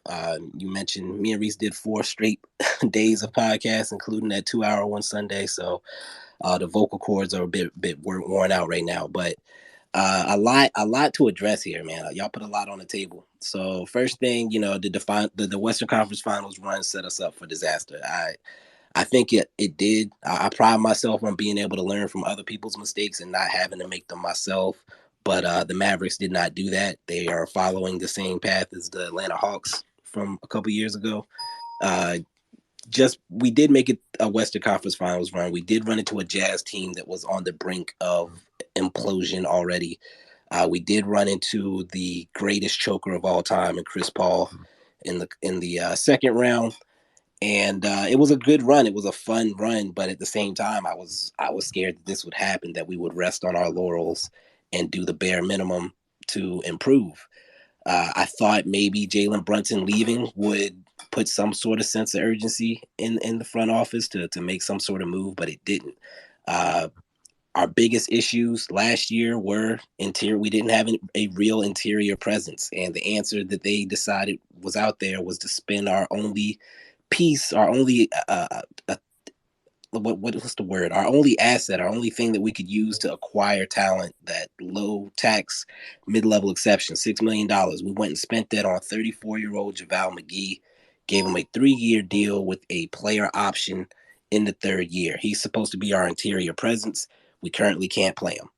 Then we lose Jalen Brunson, and Mark Cuban, Nico Harrison, Jason Kidd go on a media tour telling everyone that we do not need to go get another ball handler because we have Frank Ntilikina at home. I love Frank Ntilikina. He should be a 3-and-D wing. He is not a point guard. We realized in a scrimmage against our own team that Frank Ntilikina cannot dribble. So then we go sign 5'2" Facundo Campazzo. That doesn't work. And now we go get Kemba Walker and go on the media tour again, talking about how his knee looks like pulled pork. I don't know what they were trying to do here. Dinwiddie, I have to shout out Dinwiddie. He has done a great job of filling in the hole that Jalen Brunson left, but that means that there's nobody filling in the hole that Dinwiddie left on the bench. So then you talk about Christian Wood. It was a fine trade, for we late first round pick. We dumped a bunch of trash contracts that we had at the end of the bench. I thought that was to clear space to go sign basketball players, but it ended up being used to sign podcasters like Theo Pinson. Christian Wood does not fit what Jason Kidd wants to do. His minutes fluctuate based on Jason Kidd's mood. He doesn't play defense, so we still lack an interior presence. He just comes in to score some points every now and then. He has to be traded by the trade deadline. That not trading him would be a mistake. He's an unrestricted free agent. He has no incentive to come back to Dallas. Zero. Especially with Jason Kidd not wanting to play him. Right. He's doing everything right. That's the good thing for him and for us because, his reputation around the league isn't great, but he's looking like a team player right now. And he's still scoring efficiently. So we need to flip him for something. What else? We're an old team. We are the 5th oldest, maybe even older now. I haven't checked since we acquired Kemba, but the 5th oldest team in the league, and our star player is 23. I brought that up, Bibbs. Like, I think Mark Cuban outthought himself. He had watched Luka. Luka was ready in his estimation, and his immediate thought was, let's get these vets who are ready to win now and jumpstart this rebuild. Do you see that? And that's why I asked that question. Do you think Mark Cuban is actually committed to building a winner in Dallas? I think he's doing it wrong. Again, this time he didn't even learn from his own mistake with Dirk Nowitzki. After the title run, first of all, he let the entire team walk. And then he kept trying to do a 1-year, let's go grab some guys and win mercenary tour for the next several years until Dirk Nowitzki's legs finally gave out. And we decided to tank the back end of his career. He rushed the process. He's rushing the process again. We did not need to go get a bunch of old guys. We needed to go find reclamation projects. Shout out to Jose for mentioning we did a whole episode on reclamation projects. Those are young guys that may be underperforming right now, maybe guys that have fallen off. A guy like Gary Trent Jr., for example, who's having his worst shooting year of his career since his rookie year. The Toronto Raptors are talking about him in the media. He's allegedly going to opt out of his contract. He wants more money. The Raptors have a lot of money decisions to make between him and Fred VanVleet. So maybe that's a guy you can go and get. Daniel Gafford, being buried on the bench in Washington right now, is another guy. Reclamation project. Jackson Hayes is another guy. And again, none of these names are super sexy, but when you don't have assets, you have to do what you have to do. Look at Lauri Markkanen, for example, a couple years ago. We could have had him. They wanted Maxi Kleber for him. We said no. 2 years later, Lauri Markkanen looks like an all-star. Maxi Kleber can barely move up and down the court. Shout out to Maxi Kleber. He's doing his best, but he's over 30. Once you cross that 30 threshold, your body ain't what it used to be. I think Mark Cuban cares too much about like today and is not thinking about the fact that we have 5 years we have to be competitive near the end of Luka's contract. Not necessarily as competitive today. He's going to make us competitive no matter what you put out on the court beside him, as evidenced by how this team has performed without him. Getting beat by the Rockets when KPJ and Jalen Green didn't even have good games, and then allowing a historic 82 points in the half against the Chicago Bulls, who people were trying to blow up, and then allowing 144 points in regulation. That's what we did when Luka wasn't on the court. I think Cuban wants to pump Luka for an MVP by putting a bunch of role players who can't do anything for themselves around him. I think he wants, like you said, to go all in on winning now when we should be trying to win in 3 years. And as Jose pointed out, we spent the whole episode a couple weeks ago on reclamation projects. We listed 10 players that maybe aren't doing as well as people thought they would, but are young and have potential. And then this past week, we did a whole 2-hour episode on fixing the Mavs. We let people submit their ideas, and then I spent the hour laying out mine.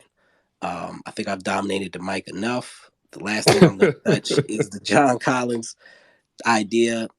I don't necessarily like John Collins, but if you're looking at asset management, like I said, Christian Wood is expiring. If the Hawks will take Christian Wood, or even if it has to be Tim Hardaway Jr., please, Reggie Bullock, any of those guys, I don't care. If they're over 30 or close to 30, they can go. And John Collins, 4 more years on his contract? That's somebody that we can manage if maybe flip down the line. But from an asset management play, I'll do it. From a basketball standpoint, it's not as sexy as I would like it to be, but it's okay. We have to do what we have to do. It's a 3 years after this season. The third year is a player option, so he'll more than likely opt out because he'll be 28 and he'll want that max. Not as many people on the Versberg wall this season, unfortunately for Maxey. We'll go to Zach real quick, and if anybody has any questions about the Mavs, look, we don't have to always ask them out loud. You can ask them in the chat box down below, or you can use this wonderful app called Twitter, where you can go at Bibbs Corner and ask him some Mavs questions. If he has the time, he will answer back. And make sure you check out the Mavs Outsider Pods, podcasting where all pods pod. thank you to Pod Thorne for that statement. And it's definitely worth the listen. It's where I go to if I need to hear anything Mavericks, like him and what's the Mavs Moneyball. Those are the two top Mavs content producers out here on these NBA streets. Zach, your hand's been up. What do you got here on this Dallas Mavs talk, and what else do you want to add in here? I just wanted to say some response on that Bibb said. If that's Cuban's thinking that he has to put a certain type of team around Luka to pump for the MVP, then he doesn't know what kind of talent he has, because Luka's going to be an MVP candidate every time he steps on the court as long as he's in his prime. My question for you, though, is why are you not so high on John Collins? Me and Jay talk about him offline, how I think Collins is a victim of who he plays with, because when he's healthy and on the court, especially when Trey is off the court, he's like a totally different player. And I'm not saying he'll come and be the saving grace for the Mavs, but I think he'll definitely be an upgrade for anything you guys have. I think he's a better shooter than people give him credit. I think he passes the ball a little bit better. I just don't think he's a rim running lob threat that they basically made him in Atlanta. I think he's a much better player than what people give him credit for. What you say to that, Bibbs? Yeah, I don't dislike John Collins in general. He's not exactly what I'm looking for. So when I'm trying to build around Luka, and I laid this out in that last episode, like I said, it's an hour long. I'm not gonna make you listen to that, but I want I do want a rim rolling big. That's why I mentioned Gafford and Jackson Hayes, and then I would want I don't know if John Collins is the defender I want him to be. I want a four who can switch a little bit, that Maxi Kleber mold, a younger version like a PJ Washington, for example. I like PJ more than I like John Collins, but can John Collins become that? Possibly. And I do think he's had a couple down years because of the stuff that he's dealing with in Atlanta. I think there was some rumors of some drama between him and Trey not long ago, and his numbers have fallen off since. So that mental, I do want to see him in a new circumstance. I want to see him in a new environment to see if he gets back to that 21-10 that he had a couple years ago. But yeah, I'm not sure if Jason Kidd is our coach. I'm not sure if he's the guy that Jason Kidd wants to see out there. Those are great questions. Zach, question. You just released your Off the Glass podcast. What do you want people to hear about it, and where can they find it? You can find it on all streaming platforms. Everything is Off the Glass podcast. I recapped the Celtics Warriors game, the finals rematch, and then I just offered another perspective about the MVP race, which I think is just fascinating how close it is this year. And I think you could make a strong case for 5 different guys. So I get into that. Also, Chris, stay tuned. I have an announcement at the beginning of the year that's going to be pretty cool. So stay tuned for that. Appreciate it. Absolutely, man. And whenever I can send me whatever you need me to retweet, man. I'm here for that. Guys, it's pretty cool when you can come together and talk about basketball. But what's even better is when you can actually listen. So if you're down below and you've been listening, I want to say thank you. Do me the favor. If any of you down below listening, you heard something that provided value, shout out the person who said it, right? Like, if Bibbs just opened your eyes to what Mavs basketball is, just put out there like, hey, this dude Bibbs Corner really broke down the Mavs. You should probably listen to him. If Zach piqued your interest in saying like, yo, there are 5 dudes that can make an argument at the MVP, go check out the Off the Glass podcast. Put it in your rotation. It's that simple. We will go next to some college ball real quick, as there were a few games in top 25 action. The Gonzaga Bulldogs beat the Northern Illinois University Huskies 88-67. And the Texas Longhorns defeated Rice in overtime 87-81. That is coming off of the suspension and arrest of Coach Beard following domestic violence. Nasty situation. Don't really want to get too much into it until there's more legal proceedings. So if you have followed it, there are a couple of dope people that you might want to actually tune into.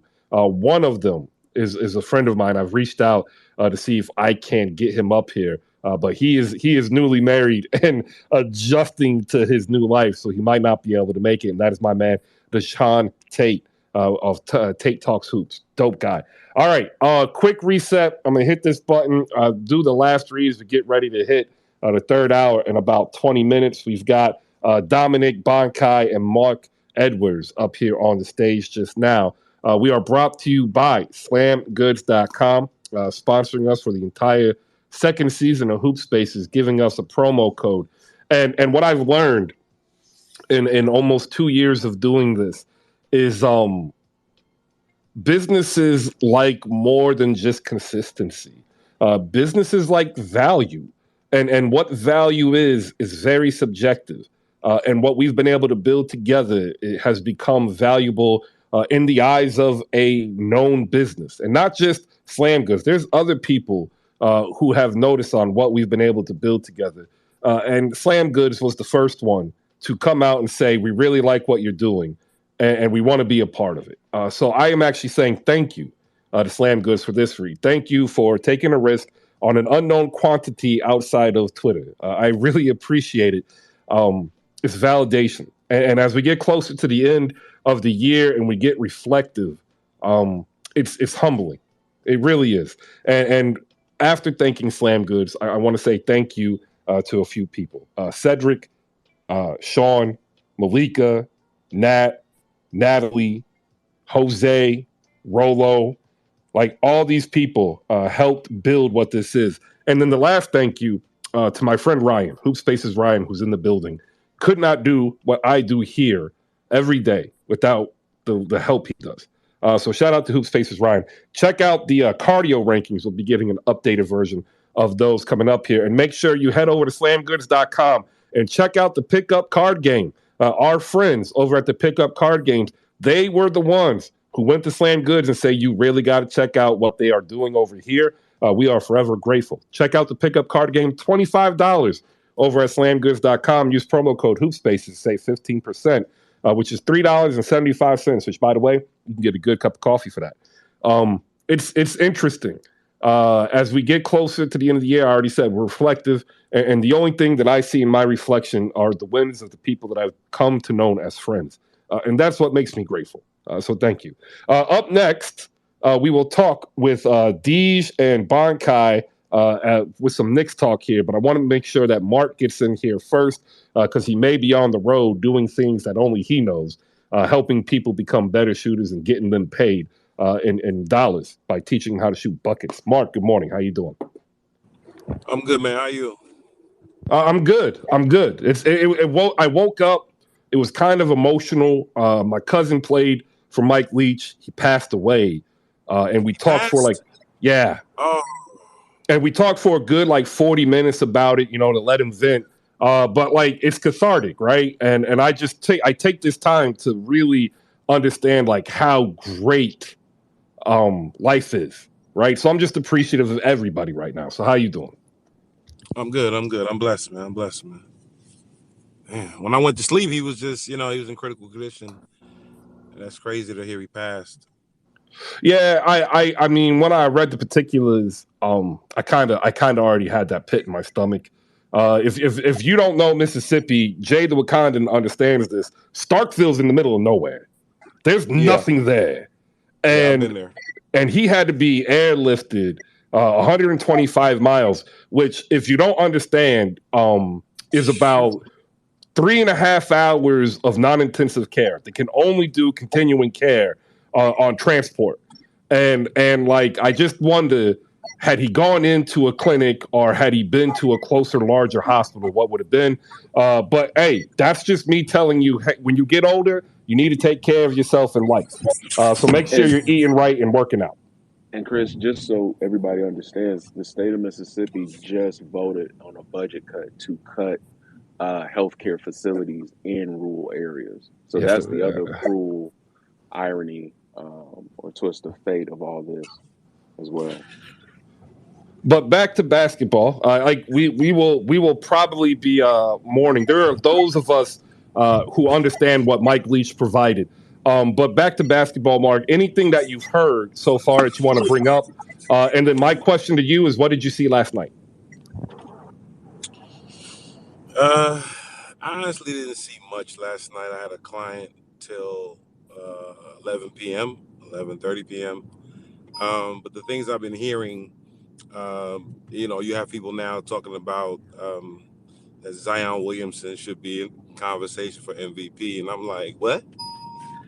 people are saying he's better than Anthony Davis. I'm like, who? I'm just like, how do you have this guy?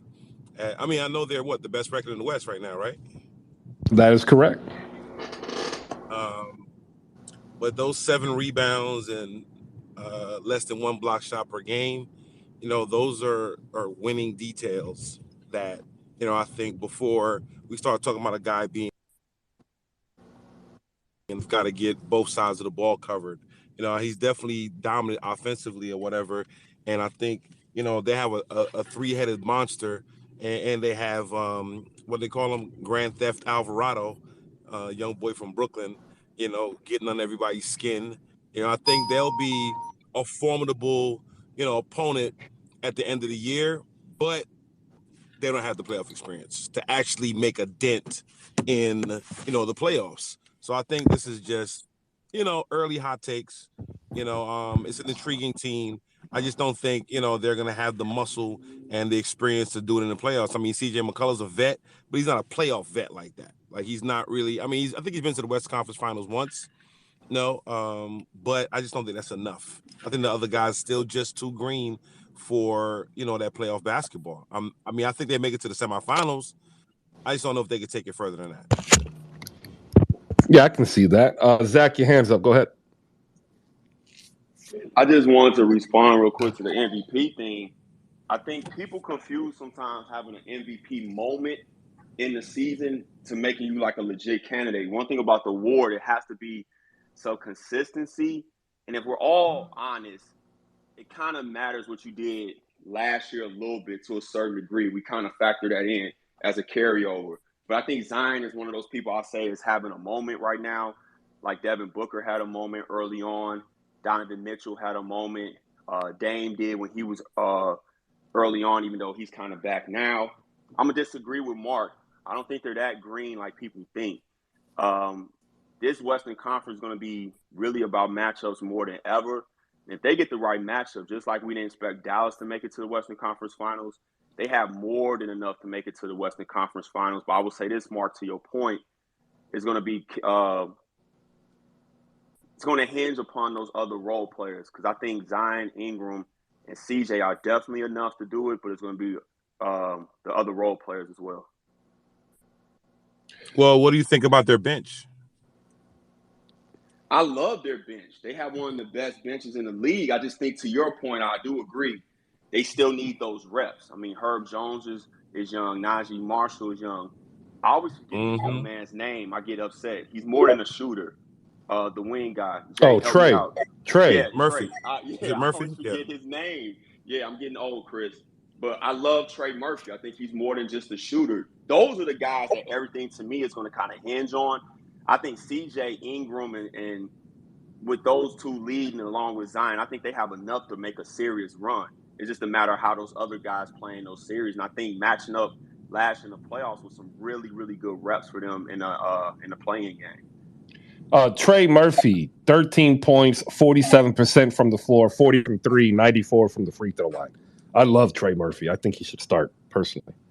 I do too. I didn't want to throw that out there, but I do. I've been saying it for weeks, man. I even said he's better than Brandon Ingram.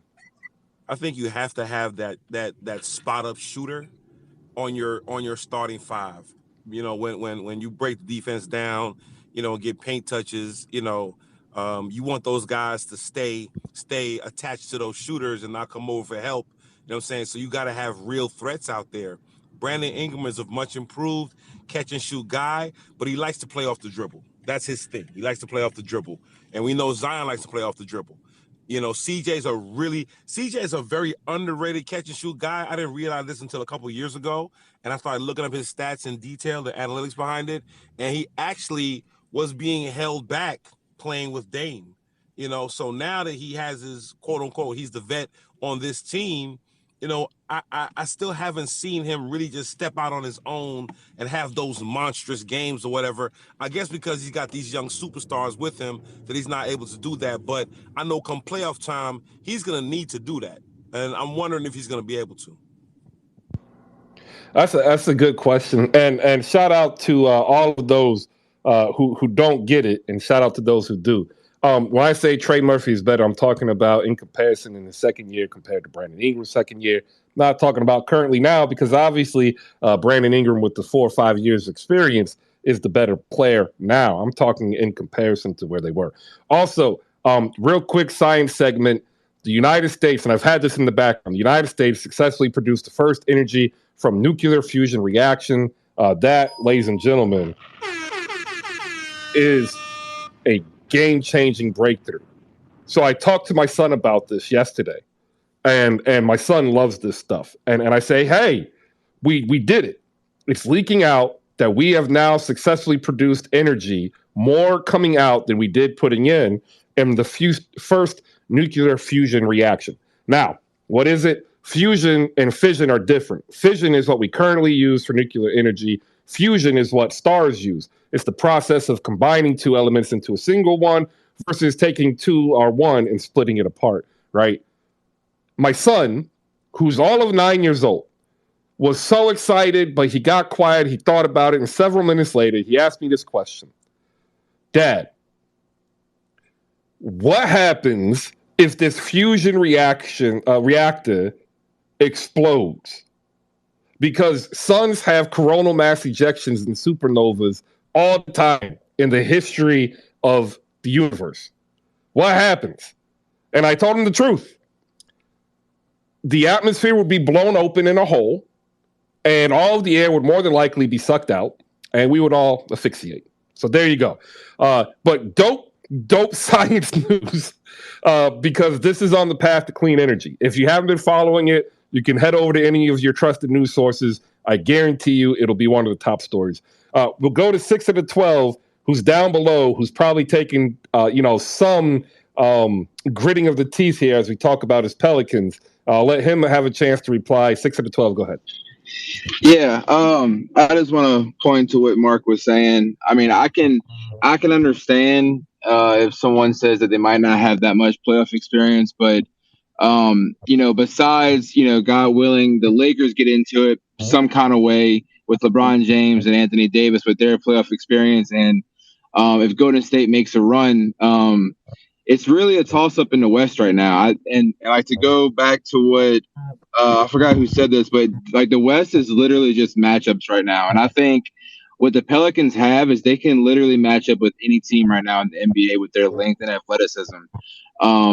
And last year, the Pelicans went to the play-in, won both games on the road, and then had a playoff series without Zion that went to Game 6. So I don't buy the no playoff experience with the Pelicans team. Are they young? Yes.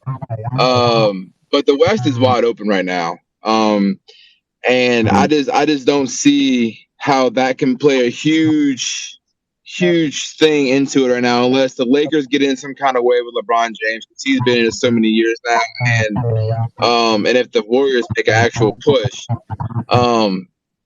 Dallas doesn't scare me. Denver doesn't scare me. No team in the West honestly scares the Pelicans right now. And that's just the way it is. But yeah, I mean, Trey Murphy is a great player. But Chris, you keep saying, like Trey Murphy's second year in the league compared to B.I.'s second year in the league. B.I. was only 18 when he came into the league. Trey Murphy came in at 22. So it's hard. Came in at 21. So 20 or 21. He was a 3-year guy at Virginia. So, like, it's kind of hard to, like, really compare their second years. Do I think Trey Murphy has an incredible upside? Absolutely. Like, he's literally still day by day finding a game, finding a piece of his game that he's improving. And I forgot who mentioned, who's on their bench, but guys, we have literally one of the deepest benches in the league right now. We haven't even had two of our marquee starters for 7 games in a row now, and the Pelicans, I think, have only played 2 games this season with, all 5 of our starters as Jonas, Zion, Herb Jones, C.J. McCollum, and B.I. All the rest has just been mix and match in lineups that we're still experimenting with. So I just wanted to piggyback off of that. I was keeping quiet today, but I heard Pelicans come up a little bit of. It wasn't slander, but I had to, I had to set the record straight. That was it. All right, appreciate it. And look, I'm gonna get this agenda off one way or the other. Trey Murphy III supremacy is here in NOLA, and y'all just need to embrace it. All right, like just the sooner y'all embrace it, the better off y'all will be. We'll go to Bibbs, who threw his hand up in some of this New Orleans Pelicans talk. We'll hit a reset. We got 2 more games to talk about. Next up is Minnesota and Portland, but I'm going to talk about this in the guise of the New York Knicks because there are 2 players on each team that I think might become available and I think would be a great boon to those New York Knicks. Bibbs, go ahead. What you got? Yeah, just real quick on the Pelicans, I can definitely speak to the strength of their bench since they're one of the teams that beat us. I think they were down 4 starters that game because Luka doesn't show up to play. Or he shows up to play, I guess. He's still getting his 25. I think he's I put the tweet in the top 15 longest streak in NBA history with starting the season with 20-plus point games. Anytime you're on a list with Wilt Chamberlain, you're in a good company. I think LeBron in 12-13 and James Harden in 17-18 are the only modern era players on that list. We can't win a game without Luka scoring 30 points. I think we won 1 so far this year when Luka didn't score 30. But the Pelicans beat us with their bench, and Trey Murphy was a huge part of that. I do think they're missing one thing, though. They need that veteran championship experience on the bench. They need that guy that they can go to that can tell them how to get it done in the playoffs, and that's JaVale McGee. So I'm proposing sending y'all out in a 2nd-round pick for Jackson Hayes. Go ahead and get the hands for you real quick. I'll push him over the top. I'll start believing at that point. I'm with it. That's how you do it. That is the correct way to do some propaganda. 6 out of 12. Go ahead. 30 seconds. I am not against trading Jackson Hayes. And honestly, I think that's the one thing that we need right now. So Larry Nance is a great small ball 5. He can switch when they do pick and rolls. Jonas can't really move his feet. So that is our downside right now is that, when Jonas is on the court, he's a defensive liability. He can bang down low with the bigger guys, but once somebody makes a move on him, it's hard for him to move. JaVale McGee would be somebody that I can see the Pelicans, kind of going after if it was something like that, because we do need a shot blocker down low. So I'm not against it. Like Jackson Hayes is a project, and it just never really cultivated for us. But I think he could be a really good piece for somebody else for sure. He's still young, has a lot of talent. It's kind of disappointing because his summer league team when he was a rookie in his rookie season, he played so well, man. You can just see the flashes of this guy can be special if he puts it all together. He just has not been able to get the run this year, and when he has, he's kind of looked lost. But I think with a new team, a new scheme, and a new coach, I think he could do really well, to be honest. So I'm not against it. Bibbs doing the early work because I definitely wanted Jackson Hayes to be traded to the 76ers for Furkan Korkmaz. Yeah. You're always trying to help Doc Rivers, man. I swear. What? Let Doc sink, man. Let him sink. Wait. Why? Sink. Why would I want greatness to sink, Mark? Let that boat sink. The Titanic sunk. Let Doc sink. He ain't gonna sink. He gonna win and lose in the 2nd round, like always. Copium. 133-112. Portland Trailblazers over the Minnesota Timberwolves. I think this is more bad for Chris Finch than anybody else. But I watched this game, and there are 2 players that stood out to me that I thought would be immediate dividends for the New York Knickerbockers. And they're both centers. The first is off of Minnesota, Naz Reid, who's been exiled to 18 minutes per game. When Cat is out, he's been getting less. When Cat and Gobert is in, I think he would be a phenomenal fit next to Julius Randle. And then on the Portland Trailblazers, the one thing that they are missing is an interior defensive presence. They don't need Yusuf Nurkic to score. I think Nurk in a New York uniform would actually be a boon as well. I don't really see that trade happening in the season, but I wanted to hear what New York Knicks fans thought. We got Sean up here as the co-host. We got Bonkai. We got Dom. Look, that's just what I saw. What was the first trade? I missed the first. Naz Reid. For essentially, you'd get Naz Reid and the leftover of either Austin Rivers, Brian Phillips, or Cam Reddish. We don't need Naz Reid. He's a center, correct? Yeah, but he can score. Yeah, but we already have He's a Can he Jericho stretch. shoot? Sims. Can he We have shoot outside Mitch. at 4 feet? Yes. Yes. I He don't can think shoot. so. We already have Jericho Sims, Jericho Hartenstein, cannot Mitchell shoot Robinson. 3-pointers. Nas Reed can shoot 3-pointers. Can he really? Because that's the same thing. Yes. That's the same thing we Yes. got about Hartenstein, that he could space the No, floor and hit no. No, threes. no, no, Hartenstein, no, no, no. no, no, no, no, no, no, no, no. No. Hartenstein. Wait. Don't cut me off though, because Hartenstein is not a floor spacer. yeah, but before the season started, that's what a lot of Knicks fans got sold on, that he was tough and that he No, could space the floor. no. Hold on. Banka, I'm gonna cut you off. I remember saying, I was like, oh, we got a stretch 5. I was like, who's saying he's a stretch 5? He's more of a stretch 5 than Mitchell Robinson. But he took 14 threes last year. So the idea that we're getting a stretch 5, it's just another example of Knicks fans taking something and just running with it and not really knowing what the deal is. Yeah, Nas Reed has averaged 2.5 threes per game at making a 3 per game. And he provides interior scoring as well. And Mark, I'll let you go ahead and talk it. Deej will pop up next, and Jay, then Dom, and then we'll go back to Bankai. I think either of these two bigs work. Nas would be able to work inside and outside. Nurk obviously is inside because you're keeping Julius, who wants to be, point power forward Randall. I think these work. And I think the trades, are impactful for a Knicks team that doesn't really seem to be wanting to hit the reset button. Mark, go ahead, and we'll hit up D, Sean, Bankai, Jay, and Dom. Just real quick about Nas Reed. You got to think about it. He's a 34% career 3-point shooter, which is honorable. Meaning, you have to honor him, out there on pick and pop situations. He works out in the summer at one of the gyms I'm at. And, the assistant coach from the Timberwolves comes there and he works out Nas and he works out, Big Cat. And that's all they work on, his pick and pop actions and so forth. So he's definitely a threat. I think the only issue I have with him being in New York is that he's from New York. You know what I'm saying? It just doesn't work out when you bring New York players back to the city. It's too much pressure. It's too much going on. And it just really has never really been successful when you think about it. You know what I'm saying? I think who's the most successful player from New York to play for the Knicks? Mark Jackson?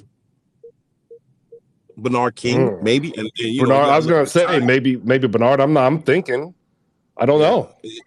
It's never been a thing. You know what I'm saying? I mean, we had Mark Jackson and Rod Strickland in the backcourt, which could have been an interesting backcourt. You know what I'm saying? But that just wasn't going to work because Rod wasn't going for it. It really, you have to think about the persona of New York City, players and people or whatever. It's just too much. So I don't think that would work at all. Not for him. That would be that would kill his career. I think he's best in Minnesota, away from everybody, out there in the frozen tundra, where he can focus on basketball and staying warm.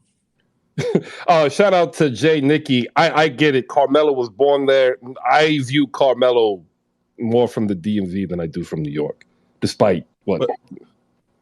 And to me, that was a colossal fail. To me, that was a colossal fail for me, because Melo changed his game from being in Denver, being super efficient, where he defended the ball. He played in the mid-post. He was unstoppable in the mid-post. Matter of fact, when he was in Denver and they went to the Western Conference Finals going against Kobe talked about how difficult it was to guard Melo. And Melo gave him everything he could handle, but he was doing it from the mid-post. You know what I'm saying? Where he allowed the play to be set up, run for him, and he dominated, to a certain degree. But then when he got to New York, all the gloves were off. He basically brought the ball up the court. He played point guard. He played shooting guard. He played center. He played every position on the floor. He did whatever he wanted to do, and that wasn't a good thing. His numbers went up, but they didn't win as much as they should have or could have had he been reserved to play a role. He still has a large family in New York City. Large family. His Puerto Rican side. His parents, they're from there, from Red Hook. His brothers, they moved because of the New York City, the connection. It was a lot involved in that. I can't go into that. But, not on this app. But no, I think it's always been a mess. So, I don't want to overstate it, but yeah, bringing New York City players home to New York, it never works. Let's go to D. I see you, Breeze. I'm going to get you up. Malika wants to come up. I'll get her up. Deej first, Bankai second. Dom third, because we're talking Knicks real quick. We'll close out with Jada Wakandan, and Breeze and Malika will come up after this. Go ahead. Well, I mean, I was going to go into the trade thing, but just to defend Carmelo a little bit, because I got to watch that growing up, high school, college, he would still play post. It's a big difference between playing with Raymond Felton and Amari Stoudemire on one knee as opposed to, Chauncey Billups in Denver, because he still played in the post. So I just want to throw that out there just to defend Melo a little bit. I know he's not really a New York kid. He grew up in Baltimore in the DMV area in D.C., but I'm not gonna just say that Melo was out here doing anything. Probably the first year with Mike D'Antoni, of course, but not after that. With Woody came and he played with basically a whole bunch of senior citizens that got him to the best record ever in his NBA. My bad. Keep going, Deesh. That was my fault. Just that one thing about Melo. To your point, Chris, about Naz Reid. Naz Reid probably would be the I don't think he would be the better choice for Tom Thibodeau, knowing his play style and how he plays. I think if you're going with Tibbs and a Randall fit, because that's basically what's going on. I know Knicks fans don't want to hear that, but that's basically what it is. Probably Nurkic, because Nurkic is kind of like iHeart, if iHeart actually had any type of like basketball IQ. So, but the bigger difference is the Athletic just posted that Nerlens Noel is being targeted by the Portland Trailblazers. So I feel like that would be like the type of center that they'll go after. But I'm not opposed to it. I think the Knicks need talent, and I think a lot of Knicks fans are at that point where it's like, do you want to get talent or do you want to reset the contracts and go through the draft? And I think we're just too far gone. I can't speak for every Knicks fan, but I think that's like the conversation that's going on. But I like Nurkic. I actually like Nurkic a lot. I don't know if that's a better than Mitch and Randall, because right now Mitch is dominating in the paint. He's one of the best offensive rebounders in the NBA. And I don't know if like there's something that I also want to address, Chris. Like earlier this morning, it came out a report that the Knicks are like the only thing stopping the Knicks from trading Evan Fournier and Cam Reddish to the Lakers for Pat Bev and Kendrick Nunn is like Evan Fournier's contract. I just don't see how that helps the New York Knicks. Like, I don't know why they would want 2 extra small guards when they already have a trio of small guards that's number 1 in defensive rating over the 40 minutes that they play together. They're leading the league in defensive percentage. Like they shut people down. So I don't know why Tibbs would want 2 more small guards in Pat Bev and Kendrick Nunn. And I like Pat Bev, but they don't. But it gets you off of the $17 million that is Evan Fournier's contract next season. That's true, but like that means you have to realistically use the money, Chris. And it's like, okay, if we're gonna go full circle, there's no free agent this summer that I went through the list, right? Like besides Kyle Kuzma, like do you think Chris Middleton or James Harden or Kristaps Porzingis or any of these guys are gonna join free agency? I don't see that realistically. So I don't know why Harden might. I'll get into that. I look, man. You really believe Harden's gonna leave your Sixers? He's not. Chris, he's not leaving. He's not leaving. Daryl Morey is his guy. Daryl Morey basically, between us and the rest of the room, Daryl Morey basically told him, look, I'm going to give you less money right now. Mind you, he's on a 2-year deal. When that 2-year deal runs out, that extension or whatever, now that 2025 new money comes in. Now, and you and I have talked about this. There's going to be a record-shattering amount of money that's going to be in the collective bargaining agreement in the new TV deal or whatever. You're talking about close to $100 billion. So NBA salaries are going to double. He's going to get a $300 million deal to end his career, and he's going to do that in Philly because Morey's. I don't think so. I think Morey is out of the after this year if they don't. Chris, just to name the free agents again, right? Like if you're thinking about Cam Reddish and Evan Fournier to basically free up cap space, these are the free agents for this year: Russell Westbrook, Chris Middleton, James Harden, Kyrie, Kristaps, Kevin Love, D'Lo, Vooch, Draymond before the extension. He already got it, so I believe he already got it, right? Fred VanVleet, Harrison Barnes, Jeremy Grant, Miles Turner, Kyle Kuzma, Bogdan Bogdanovic, Karis LeVert. So, like, what's the point of the Knicks freeing up cap space? They have to use it. Well, they actually don't. They don't have to use it. They will because it's like money in your pocket. the issue is I don't see why the Lakers make that move, because then they carry Evan Fournier's contract next year. And I'm telling you now that the whole plan, the only plan that the Lakers had, was to have zero on their roster other than LeBron James and Anthony Davis. And they've accomplished that with keeping Damian Jones on a player option at minimum and Max Christie on a rookie deal. So, like, any deal you see that has Evan Fournier to the Lakers, I'm suspect, because the only plan they had was to keep their draft picks and keep free cap space going.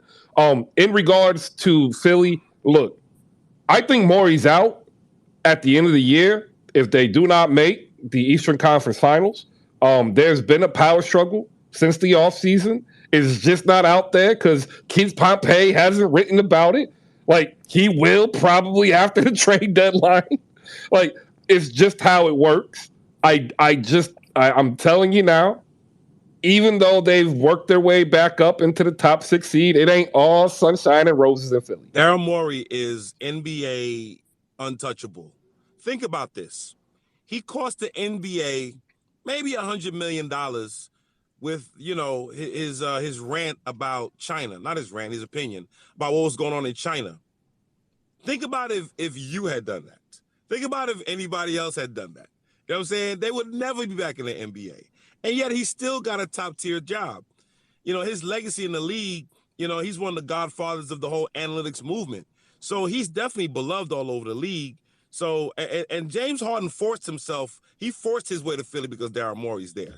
Trust me, they're going to take care of him, and he's going to get that goodbye send-off package, that the players negotiated for. Chris Paul, LeBron, when they were in Player Association reps, they negotiated for this type of deal to happen for players of that tenure. So that's what James Harden's waiting for, his one last payday. Trust me, you'll see it. Why do you think he lost all the weight and did all the things he's doing? I think he's going to get a payday. Yeah. I just don't think it's in Philly. Like, I can't really explain it beyond that. If Philly doesn't get to the EFC, I really do strongly think Morey's gone. Like, there's a new minority owner who's also the lead developer for the new downtown arena, who's picking up more and more shares. He wants to modernize the front office, and he believes that the front office is not in good health. You've got Daryl Morey trying to do one thing, Elton Brand trying to do another thing, and then Doc Rivers trying to do another thing. And I'm telling you, nobody's going to win in this. Elton Brand's already on his second chance. Daryl Morey is running out of the cachet of well wishes and love, and Doc Rivers is notoriously known to want to get out after 4 or 5 years and not really progressing, right? So, like, I can see next year we end up starting with Embiid and then, like, an entirely new front office, even maybe possibly down to the coaching staff. Maybe if they get to the second round, there's like a grace period where they might go into the next season, but it's almost at the point where it's untenable, at least from what I'm seeing and hearing. I want to get back to some Knicks talk real quick because they've been patient. We'll go to Breeze, then Bonkai. We'll hit up Dominic, and we'll close out with Jada Wakanda. Thank you, everybody. Good morning. Breeze, you're up. So you can you run the proposal down? We getting Nas Reed for who? Cam. You'd get Nas Reed and one of Brian Forbes or Austin Rivers, and for Cam Reddish.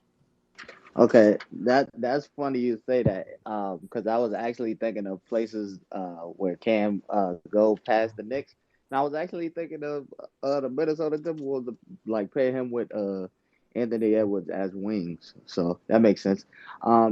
I would have to get off iHeart though. I can't stand the hunchback of the New York Knicks, so get him out of there.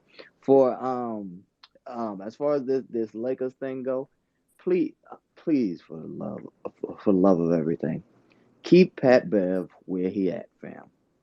He don't need to be nowhere near no Julius Randle. Nowhere near. One or two things is going to happen. He's either going to turn him up to think that he's the top 10 of the NBA, which is going to mess everything up, or then he's going to turn him up the other way, and now he's going to get a technical every 2 games. Keep that man where he at. To his point, the Minnesota Timberwolves led in technicals last year with Patrick Beverly. Just want to throw that out there, Chris. Yeah, but if they make that trade, Pat Bev is being bought out. I hope so, but Tom Thibodeau got ideas. He got ideas of how he could use them, fam. Yeah, Tom Thibodeau has a lot of ideas, and I think what we've seen in the course of his New York tenure, they just don't seem to work out. Buckeye, you're up. Hey, what's up? Good afternoon, Chris. Good afternoon to my fellow Knicks fans down below, everybody in the room. Listen, Breeze, you don't want Pat Beverly here playing for us? Like, you don't want him to bring out the dog in every single one of our players and get meaningless texts for no reason, just for starting shit? No. Come on. I'm clearly being sarcastic right now. I don't want him here. Props to him though for always fighting and playing hard though, but still, I don't want him here. Anyways, with the whole Naz Reid thing, okay, you know what? I thought about it, and you're right. I mean, I'd take him. You said he shoots 34% from the 3-point line, right? Yeah, career 34%. He was like at 31 the last I checked this season. Okay, so yeah, I'm looking at it. Yeah, 34 for his career. Hartenstein is shooting 33 for his career. The only difference is that this season he's shooting 22% for this season, and Naz Reid is shooting 31. But the volume is different. Right. My whole thing with Hartenstein, and some might agree, some might disagree. Aside from him not playing too well, I do think he's being he's not being utilized properly by Tom Thibodeau. At least from the clips that I got sent from Clipper fans, and Dime Dropper, he's a known Clipper fan. He loved Hartenstein when he was there. The guy's a passing, screening type of big that gives you those type of Joakim Noah type of passes.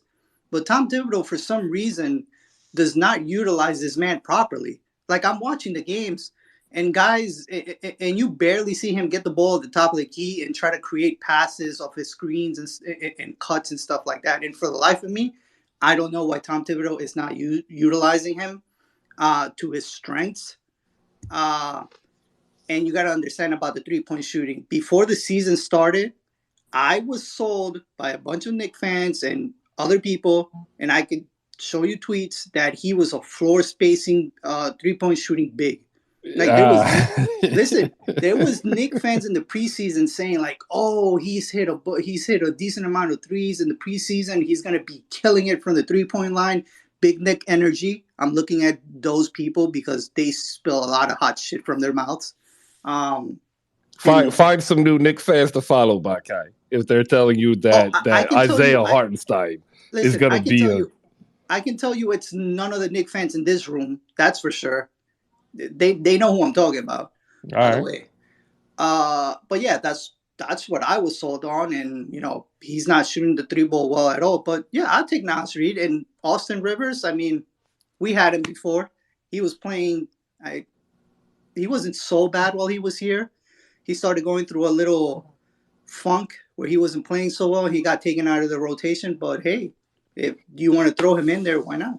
Well, it'd be for salary, and don't worry. Like, most of these players that are going to be in these smaller trades, they're not going to stay on the team. Oh, okay. So Quivers wouldn't last. No, because there was a little thing with IQ and Austin Rivers when they were here together, and they were called Quivers. And yeah, no, he would probably be bought out, and then he'd probably get to Philly. Okay. Oh, and just one last thing. Jay Nicky, we need more prayer circles. Okay. We're gonna go next to Dominic, my brother in arms. Dom, good morning. Appreciate your patience. How you doing? What do you think about Naz Reid or Yusuf Nurkic to the New York Knicks?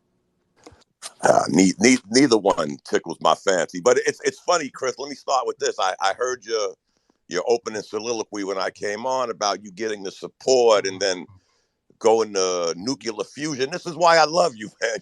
You're the ultimate versatility of NBA spaces.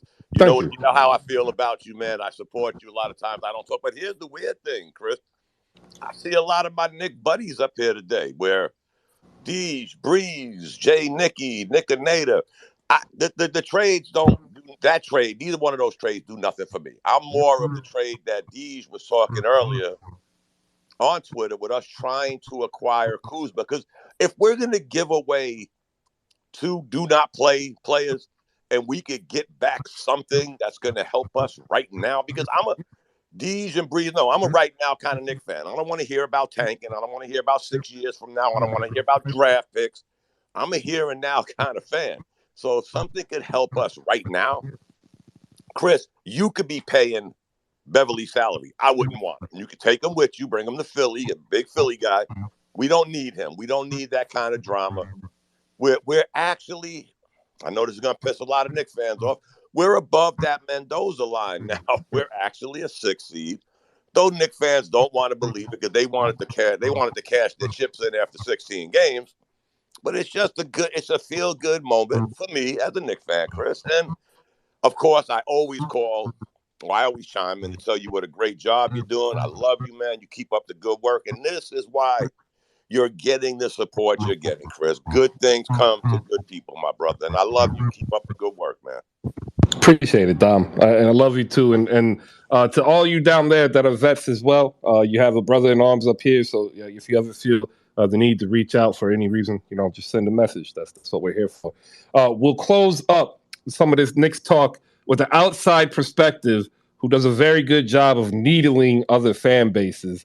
We'll go to Deej because he put his hand up now real quick. We'll give him 30. But we'll close out with Jay the Wakandan. And then we're going to get into some Clippers and Celtics. And we're going to start talking about the Celtics because they were running away, but all of a sudden they look human. And that's going to be a problem for Boston. Deej, what you got? No, but I just want to say Dom spoke perfectly about where the Knicks are and where Knicks fans are. I find it funny that Bonkai chooses violence against other Knicks fans. That's kind of Knicks Twitter in a nutshell. But Chris, I already talked about the conspiracy that is CAA the mob. Austin Brown is Kyle Kuzma's agent, and for me personally, I'm trying to get the most out of Cam Reddish. It failed. They botched it. So I don't understand why they would look at Patrick Beverly and Kendrick Nunn for free salary to get off of Evan Fournier's contract when you could literally blackmail the Washington Wizards, who are about to have a top 10 pick. We have their pick for the next 20 from now to 2026. I much rather get the most value out of Cam Reddish and Evan Fournier, and their contracts match that. Again, CAA is a mob. Kyle Kuzma, Will Barton, CAA agents.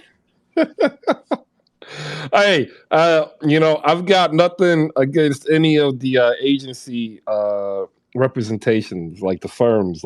Y'all do your thing. I'm just over here talking hoops. Hey, Chris. What's up? CAA might come knocking at your door, so don't say too much. These real quick. When I said other Knicks fans, I meant solely in terms of the people who try to sell Hartenstein as a 3-point shooting big. That's all, really. No, I understand. I just don't pay attention to parts of Knicks Twitter that don't educate themselves on. That's why we're in here. Shout out to Chris. When you're in here, shout out to you too. When you're in here and you educate yourself from other teams' perspectives, like Jada Wakanda is about to speak, it actually clarifies what other teams view your player as, and you get more of an understanding about what your team is. So, All right. But Chris, how you feel about Kuzma, man? I threw that up there, and then I'm gonna shut up. How you feel about Kuzma? I always thought that he was the most underrated out of all the Lakers draft picks, and I also thought that he was the perfect fit next to LeBron, that the Lakers should have kept him. It is what it is. I don't like that saying either. I really distaste that saying, but in this instance, it is what it is. LeBron demands a certain type of roster construction. They deemed Kuzma not ready to, take a specific role, and they thought in the trades that they would be able to accomplish what they needed. I think if they had held on to Kuzma, I think we're viewing the Los Angeles Lakers the last 3 years entirely different than we are today. Jay the Wakandan, what you got? Well, since we got all the Knicks fans up here, I wanted to ask the question I asked when we first got started. Because since they're on that win streak, the whole fire Tom Thibodeau chants have kind of died down, but some people are consistent, and I admire that consistency. So my question was, as a Knicks fan, do you take 48 wins, top 6 seed, and Thibodeau and Leon Rose gets a 4-year contract extension? Or do you take a 15 to 20 game losing streak to get Tibbs and Leon Rose out the door? Those are your options. I just want to hear your thoughts. Jesus Christ. He picks the worst of both worlds? Well, hey, that's what life is like, D. Sometimes you got to make the best worst decision. Can I answer first? Yeah, Go ahead, Breeze. The answer will be somewhere in the middle because the Knicks You can't hedge on a this or that. Yes, you can. How can you hedge? You have two options. Chris, let me ask you this question: Are we a playoff team or are we a rebuilding team? Right. You are a playoff team. That's Right the now, beautiful right? part of the question. You get to choose. No, You get to the choose the 48 win team. But Jay Wakanda, this is why we have emotional Knicks fans. I know that the Knicks will actually do something in the middle, which is why I don't pick. I don't have feelings. I think somebody is just hesitant and they don't want to open themselves up to the possibilities of what could be, right? Like we got to work on that, Breeze. No, because Chris, I've been ingrained in this team for all my life. The best way I watch the games is now because I'm emotionally detached. So the teams and I am this way because I know they will never do anything I want them to do. So You know what? I would take the 15 game losing streak. However, they would go 500. We need to play some relaxing, toned down music here as we witness the death of fandom before our eyes. Emotional detachment is the last defensive mechanism of the human emotional construct. We need to resurrect Breeze's New York Knicks fandom. Will never happen. All you Knicks fans, we already had the talk. They already said, Jay, Nicky, we need more prayer circles. We need to surround our brother Breeze here and lift his spirits up to the orange and blue greatness that Bernard King, Clyde created, nourished in the soul at Madison Square Garden. Breeze, come forward and let your Nickdom reign out free of disposition and negativity. I'm going to give you another chance. I want to hear you say, Breeze, we are the New York Knicks and we are a playoff team. We are a playoff team right now. We're the Knicks and we play in New York. I'll take it. Deej, go ahead. All right. I mean, that was disgusting, Chris. I'm not gonna add anything to that. But Jay Wakanda. Okay, so what's the choices? It's a 20 game losing streak to get both of them out. Leon Rose. Well, just any losing streak that gets them fired. Make it easy. It has to be 15-20 because it knocks you out of playoff contention, right? Right. But it also in this great draft class, it also positions you in the lottery chances to get a really good pick, right? Because that's what a lot of the Knicks fan base doesn't realize, that that's the predicament they're in. But don't listen to him. He wants you to get 20 losses so you can be a top 10 all-time losing streak team. No, that's not true. That's why he's asking. No, that's not true, Chris. No, that's not true.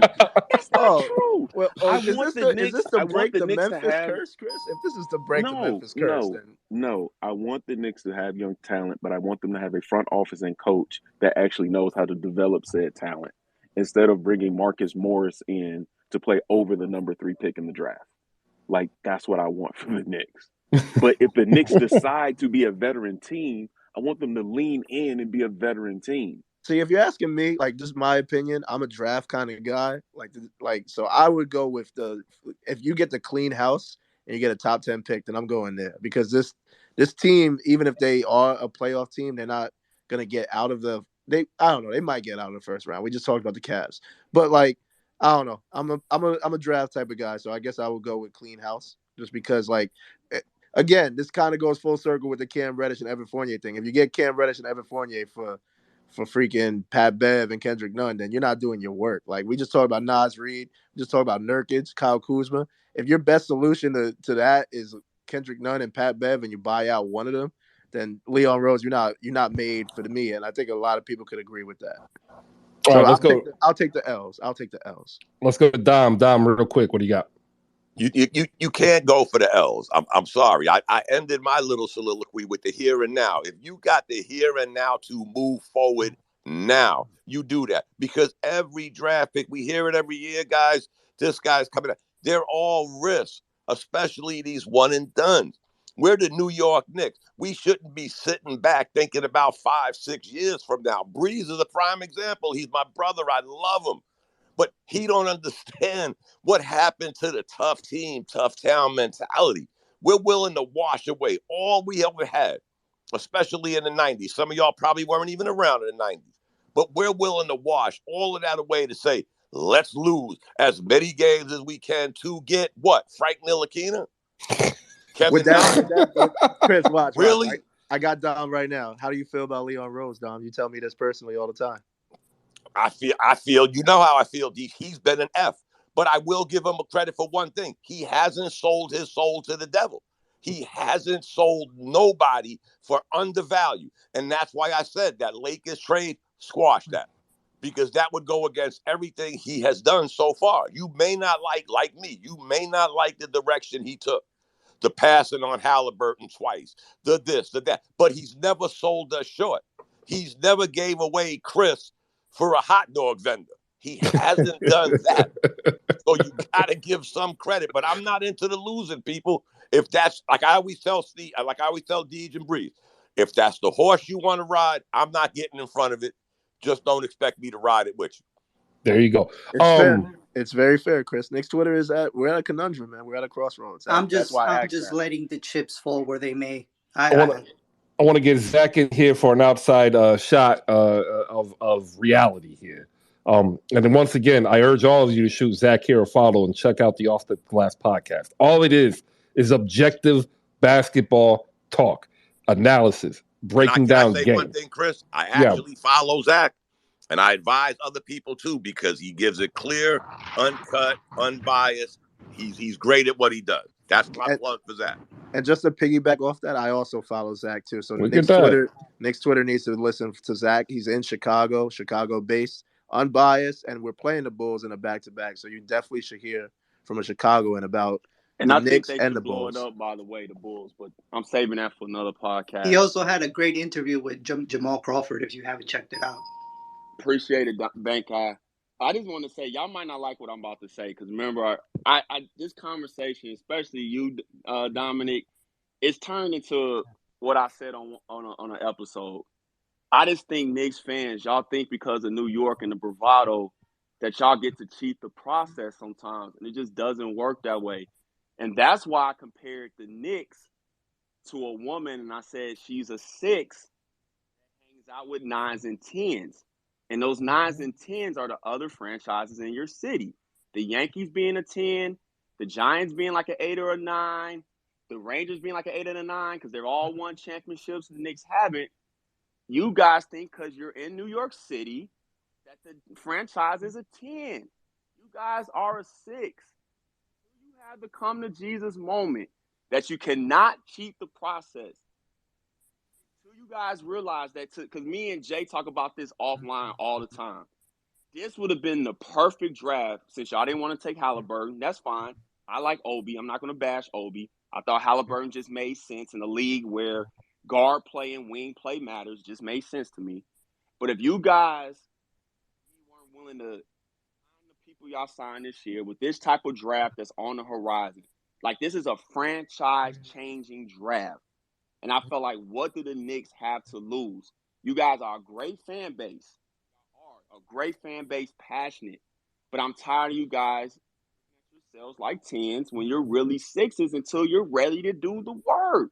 It just doesn't make sense. Jay gave a simple question. You guys were still in the middle.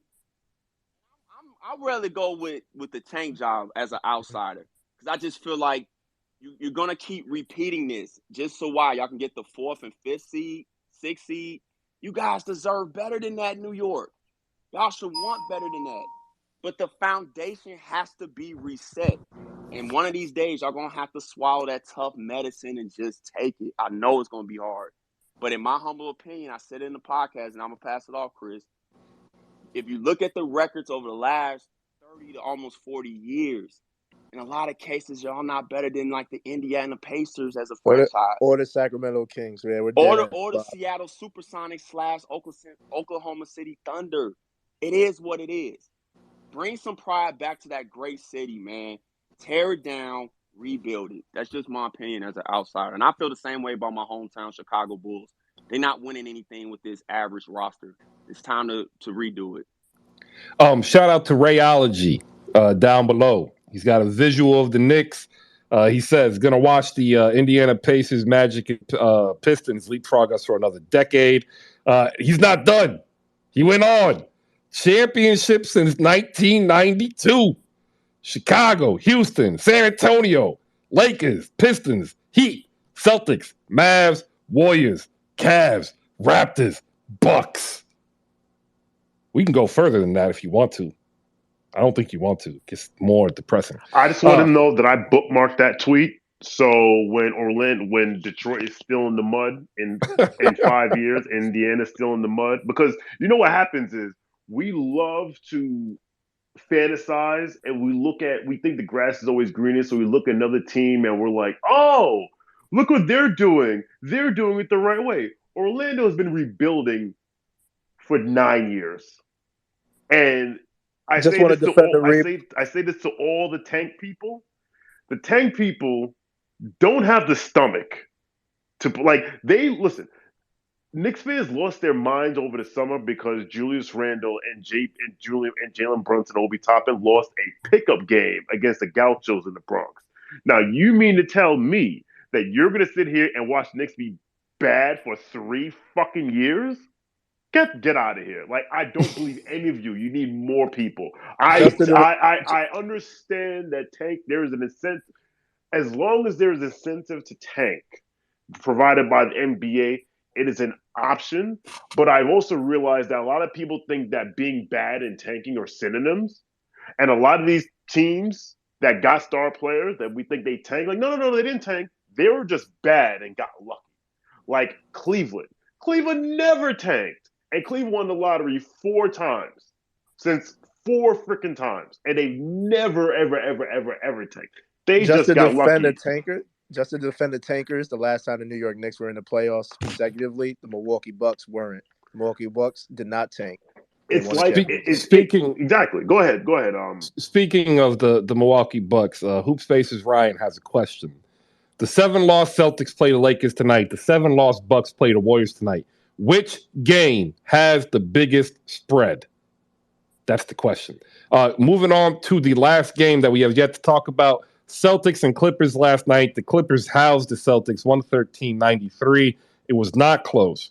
The Celtics did not even win a quarter. They never actually led in the game. I think maybe except beyond the first 30 seconds.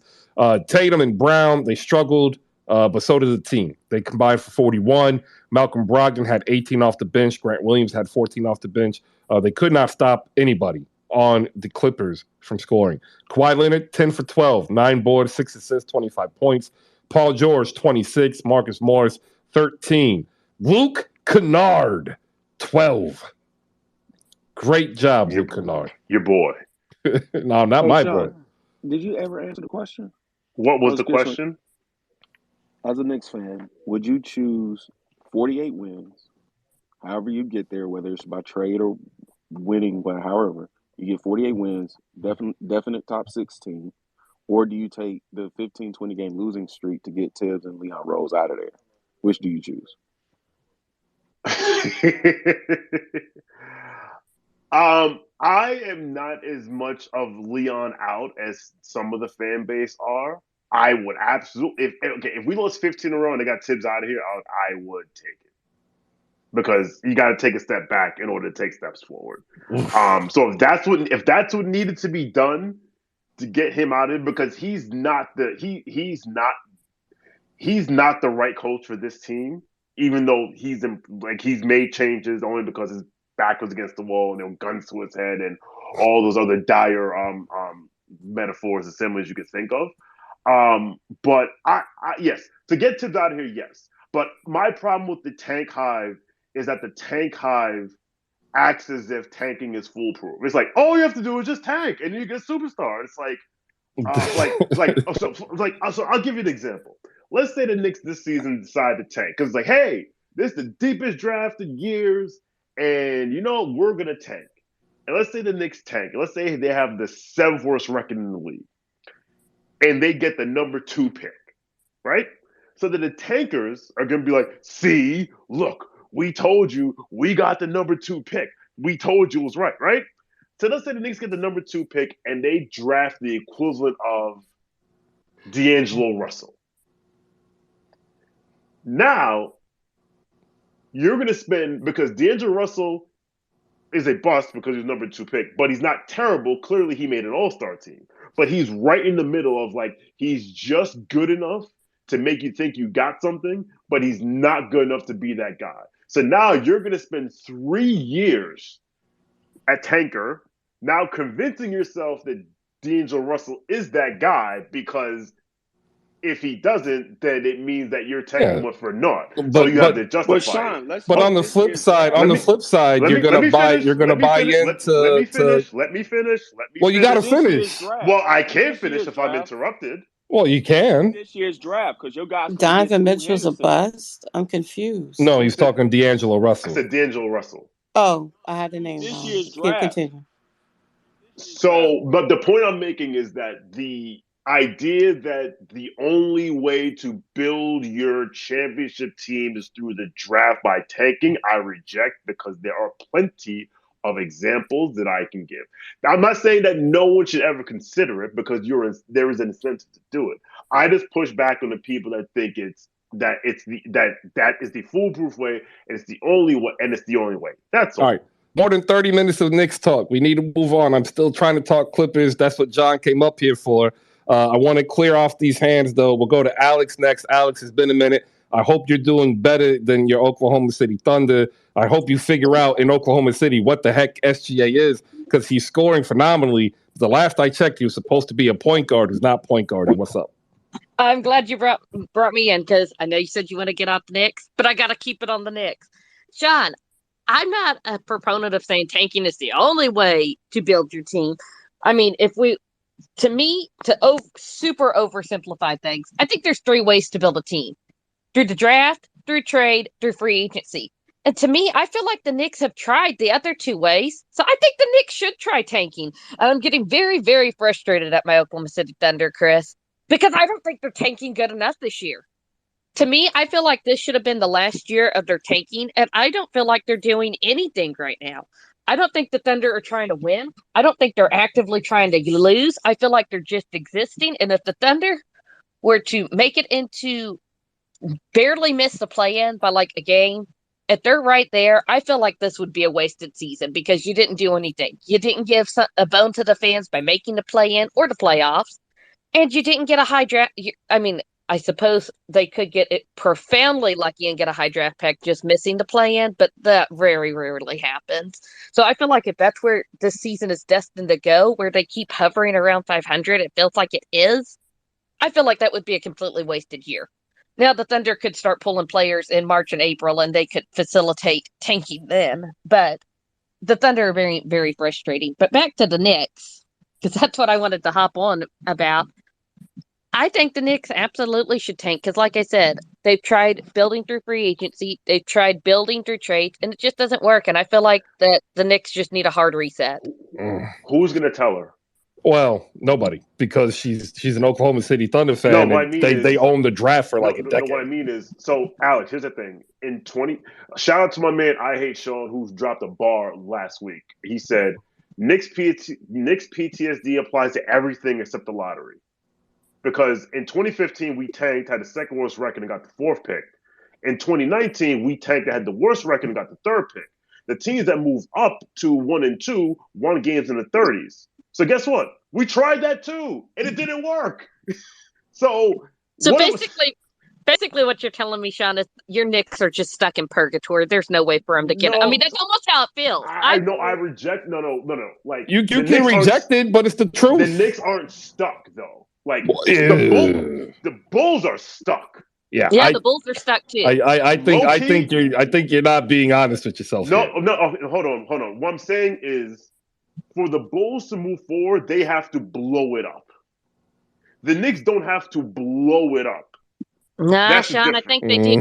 Like, They can- I feel like the Thunder, they could have stayed right where the Bulls and the Knicks are if they just would have never traded Russell Westbrook. I feel like they could have stayed there as long as Russell kept playing basketball. All right. But they blew it up. They tried to We're stay. gonna hit a timeout because I need to get this last game in. Yeah, I know. Yeah, let me get a I just timeout. want to throw this out here. Yeah. Chris, all the playoff teams, everybody got drafted by that team. All the playoff teams have 2 people that got drafted on both conferences. I'm back. Okay, no more Knicks talk. I'm telling you now, the Knicks are in purgatory. They have been in purgatory my entire life. That's a lie. Now you're just lying on the internet, Chris. Now you're lying on the internet. Okay. Like Rihanna can see you.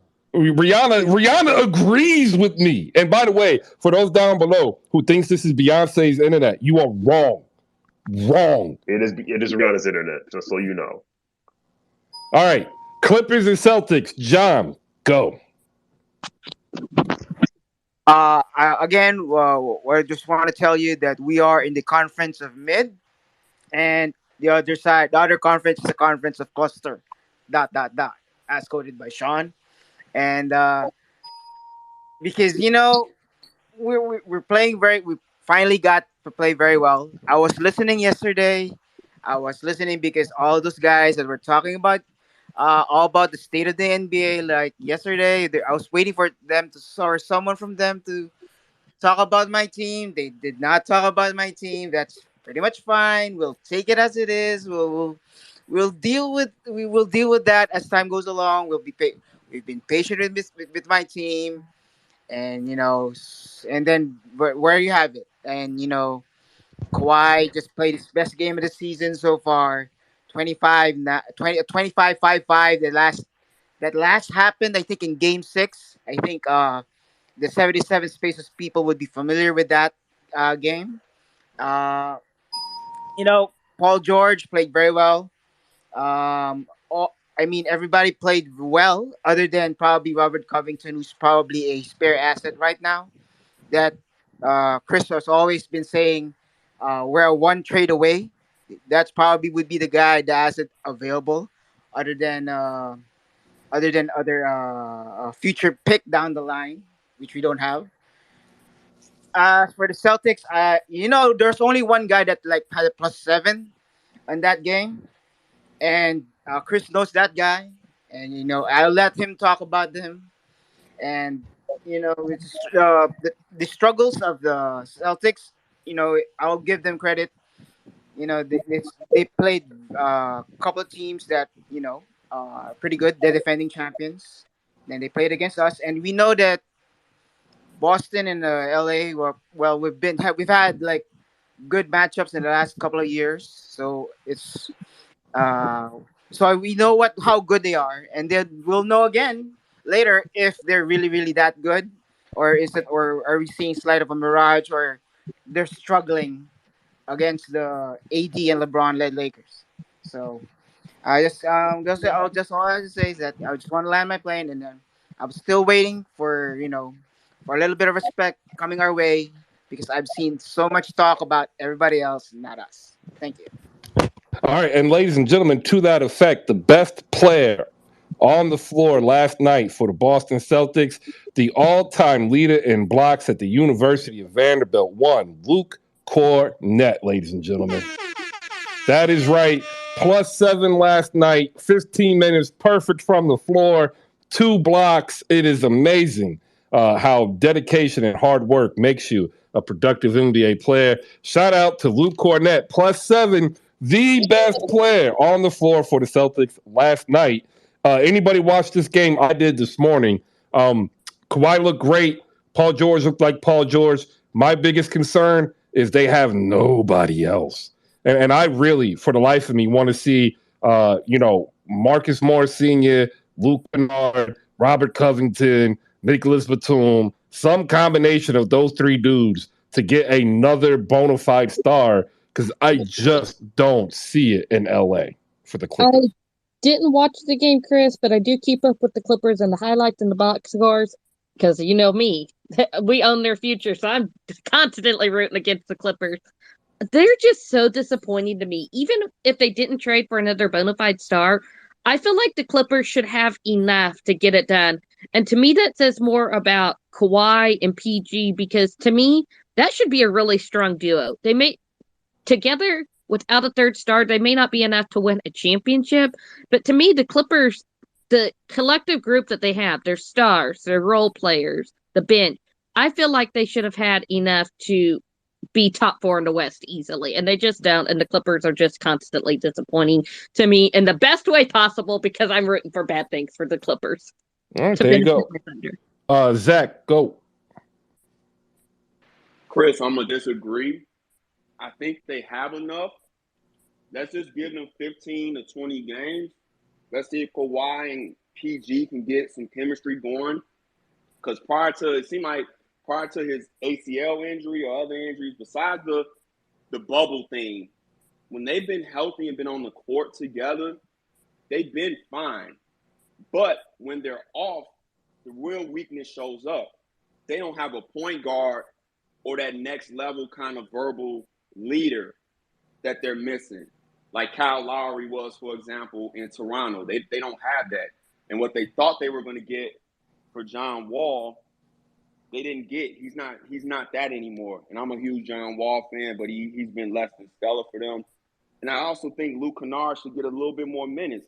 But let's give them 15 to 20 minutes and see what their chemistry looks back, and see if Kawhi can actually string playing some games together. That's my take. All right, yeah, and you know, I was of that mind, and then I start to look at it, and I'm like, if they get this and they get the time, like, are they actually going to have enough minutes for everybody to keep their rhythm? And like when I start looking at Ty cutting down, you know, his rotation to an 8-man playoff rotation, I'm like, they're going to be stuck with John Wall, Nicholas Batum, and either Luke Kennard or Robert Covington. And I just don't think that is enough, is what I mean. But in terms of if they're healthy, absolutely agree. Let me clear these hands out because we got to get ready to get on out of here. I'll go to John first so he can reply, close us out on Celtics and Clippers. We've got Deej and Bankai. I'll give them 30 seconds apiece, and we'll do our last takes, and we'll get out of here. Go ahead, John. What do you got? Well, I keep on thinking, what exactly are people expecting John Wall to be? We're not getting the Washington John Wall. We're not getting the early Houston John Wall here. We're just getting what I'm expecting John Wall to be is like a good complementary piece to Reggie Jackson. And I know Chris has been wanting to get John Wall to start once the minutes restriction for him expires. So my expectation is that he'll be a good quality, like a third wheel at least, at best, to what Kawhi and Paul George are doing. Now, I agree. You know, there's going to be a roster crunch at some point. The minutes are limited, and I think we're already seeing that because Robert Covington's not getting the minutes that he's producing, and we're already not. And this is already without Norm Powell, who was, I think, still in the process of being cleared, and Luke Kennard is just coming off an injury. So we're this is it's a miss. Right now, we're still like seeing what Ty can do, mixing and matching with regards to minutes, and who gets to lose out on minutes, or who gets to play more in certain stretches. That's why we've been preaching patience, and we've been preaching on the relax. We're just gonna be fine as long as we can get our guys healthy, and he'll figure it out. So. All right. I look, we are 30 games in, right? 29, 28, 30, 27 for some teams. We are a third of the way of the season in. We know what some teams are. And I ain't gonna lie, Clippers don't look like a championship team. That's just my opinion.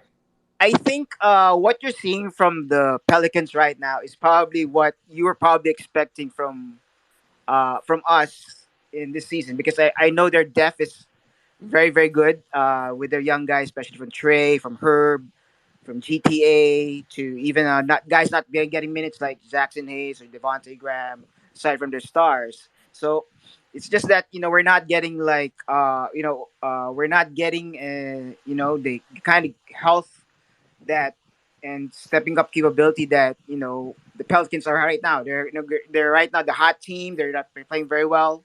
We're not obviously because we've been sluggish and Kawhi's hurt and all that. So I feel that we are capable of producing that kind of depth and winning run. It's just that things happen and there's nothing really we can do about that. We just play the games that we're played on. All right. Thank you, John. We are at that time. We're at 12:56. I'm going to go ahead and do this last read. If you've missed any part of this show, head over to YouTube. We have a Hoop Spaces YouTube channel. Shout out to Justin Patton, ladies and gentlemen, our YouTube coordinator. If you're a content creator and you want to get your stuff up on the Hoop Spaces YouTube channel, reach out to JP, the franchise, and he will get you set up. As we continue to grow one day at a time, I look back and I'm just ever grateful for the contributions of all of you in the audience and all of you who've ever come up on stage, especially my friends here, Sean, Malika, that are up here on stage. I am grateful for the opportunity that we have all been afforded with this wonderful advent of technology. Tonight, Sacramento at Philadelphia. This is going to be an interesting game, 7 p.m., 14-12 against 14-11. I've already received about 40 DMs asking me which way I'm leaning. Guys, I've never worked for the Sacramento Kings. I do not work for the Sacramento Kings, and I am a Sixers fan. You do not need to worry about two teams with me. I will never have two teams. One is enough. I got the Sixers winning at home with a phenomenal Embiid performance, 38 points, 14 boards, 4 assists, 1 block, 1 steal. Tobias Harris will get 18. Shake Milton will save the day, getting 15 points off the bench. Golden State at Milwaukee, 7:30 TNT. Phoenix at Houston, 8 o'clock on League Pass. New Orleans at Utah, 9 o'clock on League Pass. And we close out the night on the TNT doubleheader. Boston at LA, the Los Angeles Lakers. And I tell you what, if Boston loses this game, it's going to be open Celtic season. People are going to start saying they are coming back to earth, and I am ready for it. All right, brought to you by slamgoods.com. Make sure you head over to slamgoods.com. Check out all of their wares. I forgot to put the tweet up here. I will get that up, and hopefully people will remember to retweet it. If you use promo code HoopSpaces, you save 15% off of your entire purchase. And I'm going to go ahead and tell you, you need to get up there now. This is usually the last week that you can order something and get it shipped to your home in time for Christmas. So make sure you head over there and look at the Funko Pops so you can buy them at $20. They're collector's items. They're only going to increase in value. Use promo code HoopSpaces. Save 15%. And shout out to Playback. If you look up top, they are asking a question about the millennial boy bands. I watched this game, and the only two that I could answer were the two most popular ones, NSYNC and Backstreet. On this answer, they said Boyz II Men. Somebody said Boyz II Men, and I'm sitting here like, to me, that's not a millennial boy band. So I need some help. If you know anybody else, like throw that up there because as Sean will attest, I'm horrible with music. I really am. I'm crap. All right. Final takes. We're gonna start at the bottom, work our way up top. We got Alex. 30 seconds. Go. Can I go real quick? Because I actually have to drop off right now. Oh, go ahead, Malika. I just wanted to make sure I mention I'm planning some JUCO content where I'm going to be looking at JUCO from the inside out, or how JUCO ball works on the basketball side and pathways for those kids. Speaking with coaches, former players. I'm also planning a recap space for Last Chance U. So I'm planning those content. This Thursday, I have the Dallas Mavericks Rewind episode looking at the Dirk years, planning the Boston show, and the Mahmoud Abdul-Rauf book discussion. So I do have some content coming. Definitely follow me, check me out. And if you were a former JUCO player or coach, reach out. I'm planning some content that specifically talks to those people about the way JUCO works. So that's that. Malika, make sure you DM me. I played D1 JUCO in Nebraska, so make sure you DM me. I think that's a great idea. I've never heard anybody say anything about that. Let me know. Oh, I'll definitely reach out. I'm adding you to the list. Samson Samson Brew, BRUE, is also a good ad. In fact, last year we had talked because one of the coaches in the California JUCO circuit was on that show. We were going to try to do a show with him last year, but unfortunately he couldn't because he got fired. But Samson Brew is another good link up for JUCO ball too. All right, Alex, quick, 30 seconds, go.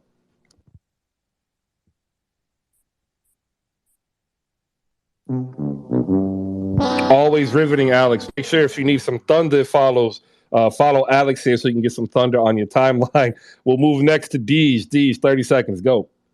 Just to your point about the spread for tonight, I'm definitely choosing that Lakers Celtics. I don't trust the Celtics. It seems apparently that they can't beat the big boys. And you would be incorrect. Ah, damn. Well, I've been wrong before. To John's Clippers, my biggest, because in September I had the Clippers as the biggest threat to the Warriors championship. With that being said, if the playoffs started today, they would play Memphis. I do not feel good about the Clippers playing Memphis. Just wanted to ask John if they ever had a lineup yet with Kawhi, Paul George, Norman Powell, John Wall. And I would put Nicholas Batum in there because I think Nicholas Batum, when he's on the floor with them, I think that's their best trio, like their best wing depth. I don't know if that – obviously Kawhi only played 9 games, so I don't know. But I don't feel comfortable saying that the Clippers are going to go to a Western Conference Finals. I know it's early, but I don't – there's teams in the way that I just feel like that will absolutely shred them. And I think Memphis is one of those teams. So, Chris, as always, I appreciate you, man. I appreciate the time. Absolutely, Deej. And Robert Covington was signed or traded for to be the backup center. He's been getting DNPs. They are actually being forced to play Nicholas Batum as the backup 5, which is just god-awful ugly. Barkai, 30 seconds, go. Yeah, I'll just throw out this little funny scenario. Could you imagine if the Knicks tanked for a whole season and the reward was Anthony Bennett or a player like that? Jesus Christ, the fan base couldn't take it. We couldn't take it. You know what they were saying? God. These bum motherfuckers, they took this bum motherfucker and this shit. Why did you fucking tank? Yeah, Nick's Twitter right now is very aggressive.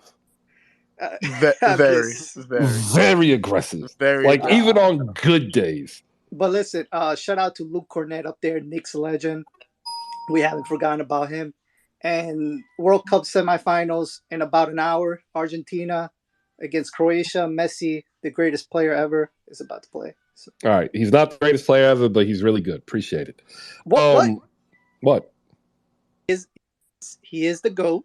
No, he's not. Yeah. Okay. Who's the GOAT, Chris? Pele. Have you ever seen Pele play? I've seen tape. All right, thank you. We can keep moving. Yeah. We'll go to John. John, 30 seconds. Go. Okay, first things first. Well, we haven't seen the depth yet, and I still think that the Wingstop lineup will be good at some point. Secondly, yes, I'm excited for the World Cup. Our LM10 is going to beat Messi LM10. I'll say that. And then lastly,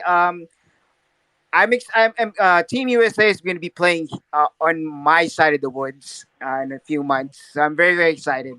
For those who want to see Luka, he'll be in Japan. And I think for the future of Canadian basketball, you'll see them in Indonesia. So I hope, hopefully those two teams would make it to the knockout rounds. So hopefully I could see them. So you know that. Thank you. All right. Appreciate it, John. Up next, we're going to go to Jay the Wakandan. Jay, go ahead. My last take of the day is to be careful caping for white people against HBCUs because you might be told to calm down and put your glasses back on. I like that. That's good. And you know what? Shout out to all of the people who are actually trying to continue to build on what Deion Sanders started. I've seen actually a couple of former coaches trying to band together to ensure that the momentum that he did start doesn't get, wasted. Zach, 30 seconds, man. Appreciate you coming up as always. Make sure you check out the Off the Glass podcast or all your podcast pod. Definitely pure objectivity, pure basketball. Very hard to come across that. Zach, go ahead. Since the tanking was brought up by me, I appreciate the kind words, Chris. I'm just going to stick to what I said. My whole point for the Knicks was if you was going to tank, this should have been the year. This is a generational draft. And if you didn't get one of those two guys, whether it's Victor or Scoot Henderson, I felt like it would have been worth it. That's all the point I was going to make. And lastly, my hot take, you guys have the same amount of finals appearances as the Orlando Magic. So that's it. True, you guys. The Knicks. The Knicks have only been to the finals twice in the last 40 years. Oh, here we go. Now, see, your sad attempt at Knicks for clicks just fell flat in his face because you couldn't get your stuff together. You always trying to cut through you knew what I meant. Well, you should have said it. Y'all ain't won nothing since Walt Clyde Frazier and Willis Reed. That's the point. Hey, Zach, as a Knicks fan, I'm just going to let you know, Sean is an enabler of everything that's pro-Nick. So, like, he brought out D-Lo. Oh, I already know. Like, Jason Tatum he wasn't moved the goalposts. He knew I was talking about this year's draft, and he started talking about D'Angelo Russell. No, I was talking about this year's draft. Well, it's funny because over the years, there was like, when it comes to the drafts, like, oh, this dude is definitely better than. I was like, all right. So that's what you said about Scoot Henderson. Guy. So I'm like, okay. So I'm like, all right. Victor is a one of one in a lot of ways. You're a smart guy. You know this draft this year is different than past drafts. Come on now. I've heard draft. Listen, I've been around a long time. I've heard in the past that drafts are going to be A and they turn out B, and the draft is a crapshoot. Well, all I know is I've been around long enough to know that Scoot Henderson is a better prospect than D'Angelo Russell. Shout out Jason Tatum, a number 2 pick. So it's the best of both worlds. 3 to balance. He was the 3rd pick, and the Sixers screwed the pooch because they were dumb enough to trade to go to the first to pick Markelle Fultz. Not a knock on Markelle Fultz. You didn't have to make the trade. The funny thing about Markelle Fultz is, I'm pretty sure people will say like, "Oh, Markelle Fultz is can't miss." Roar. See, nobody really got on about Markelle Fultz. Whoa. No one said Markelle Fultz can't miss. Well, there were a couple, but to be honest and to be fair, they were UW alum. No, right? There was more than that. Respectable basketball opinion was saying Markelle Fultz was can't miss. Oh, wait a minute. Now we're gonna act like Markelle Fultz wasn't that touted as that dude. No, I love Markelle Fultz. And where is he now? Where is he now? Well, thoracic outlet syndrome is something that you can't predict, Sean. That's the point. It's a crapshoot. So all I'm saying is, when y'all want me to put all my eggs into a crapshoot and act like the crapshoot is going to give you exactly what you want, that is the point that I'm trying to make. I didn't say no one should use. Sean, I didn't say too many. See, let him finish. Let him finish. I didn't say screw the draft. I didn't say you can't find good players in the draft. The only pushback I have is the idea that if you tank, you will find the player next year and you'll be straight.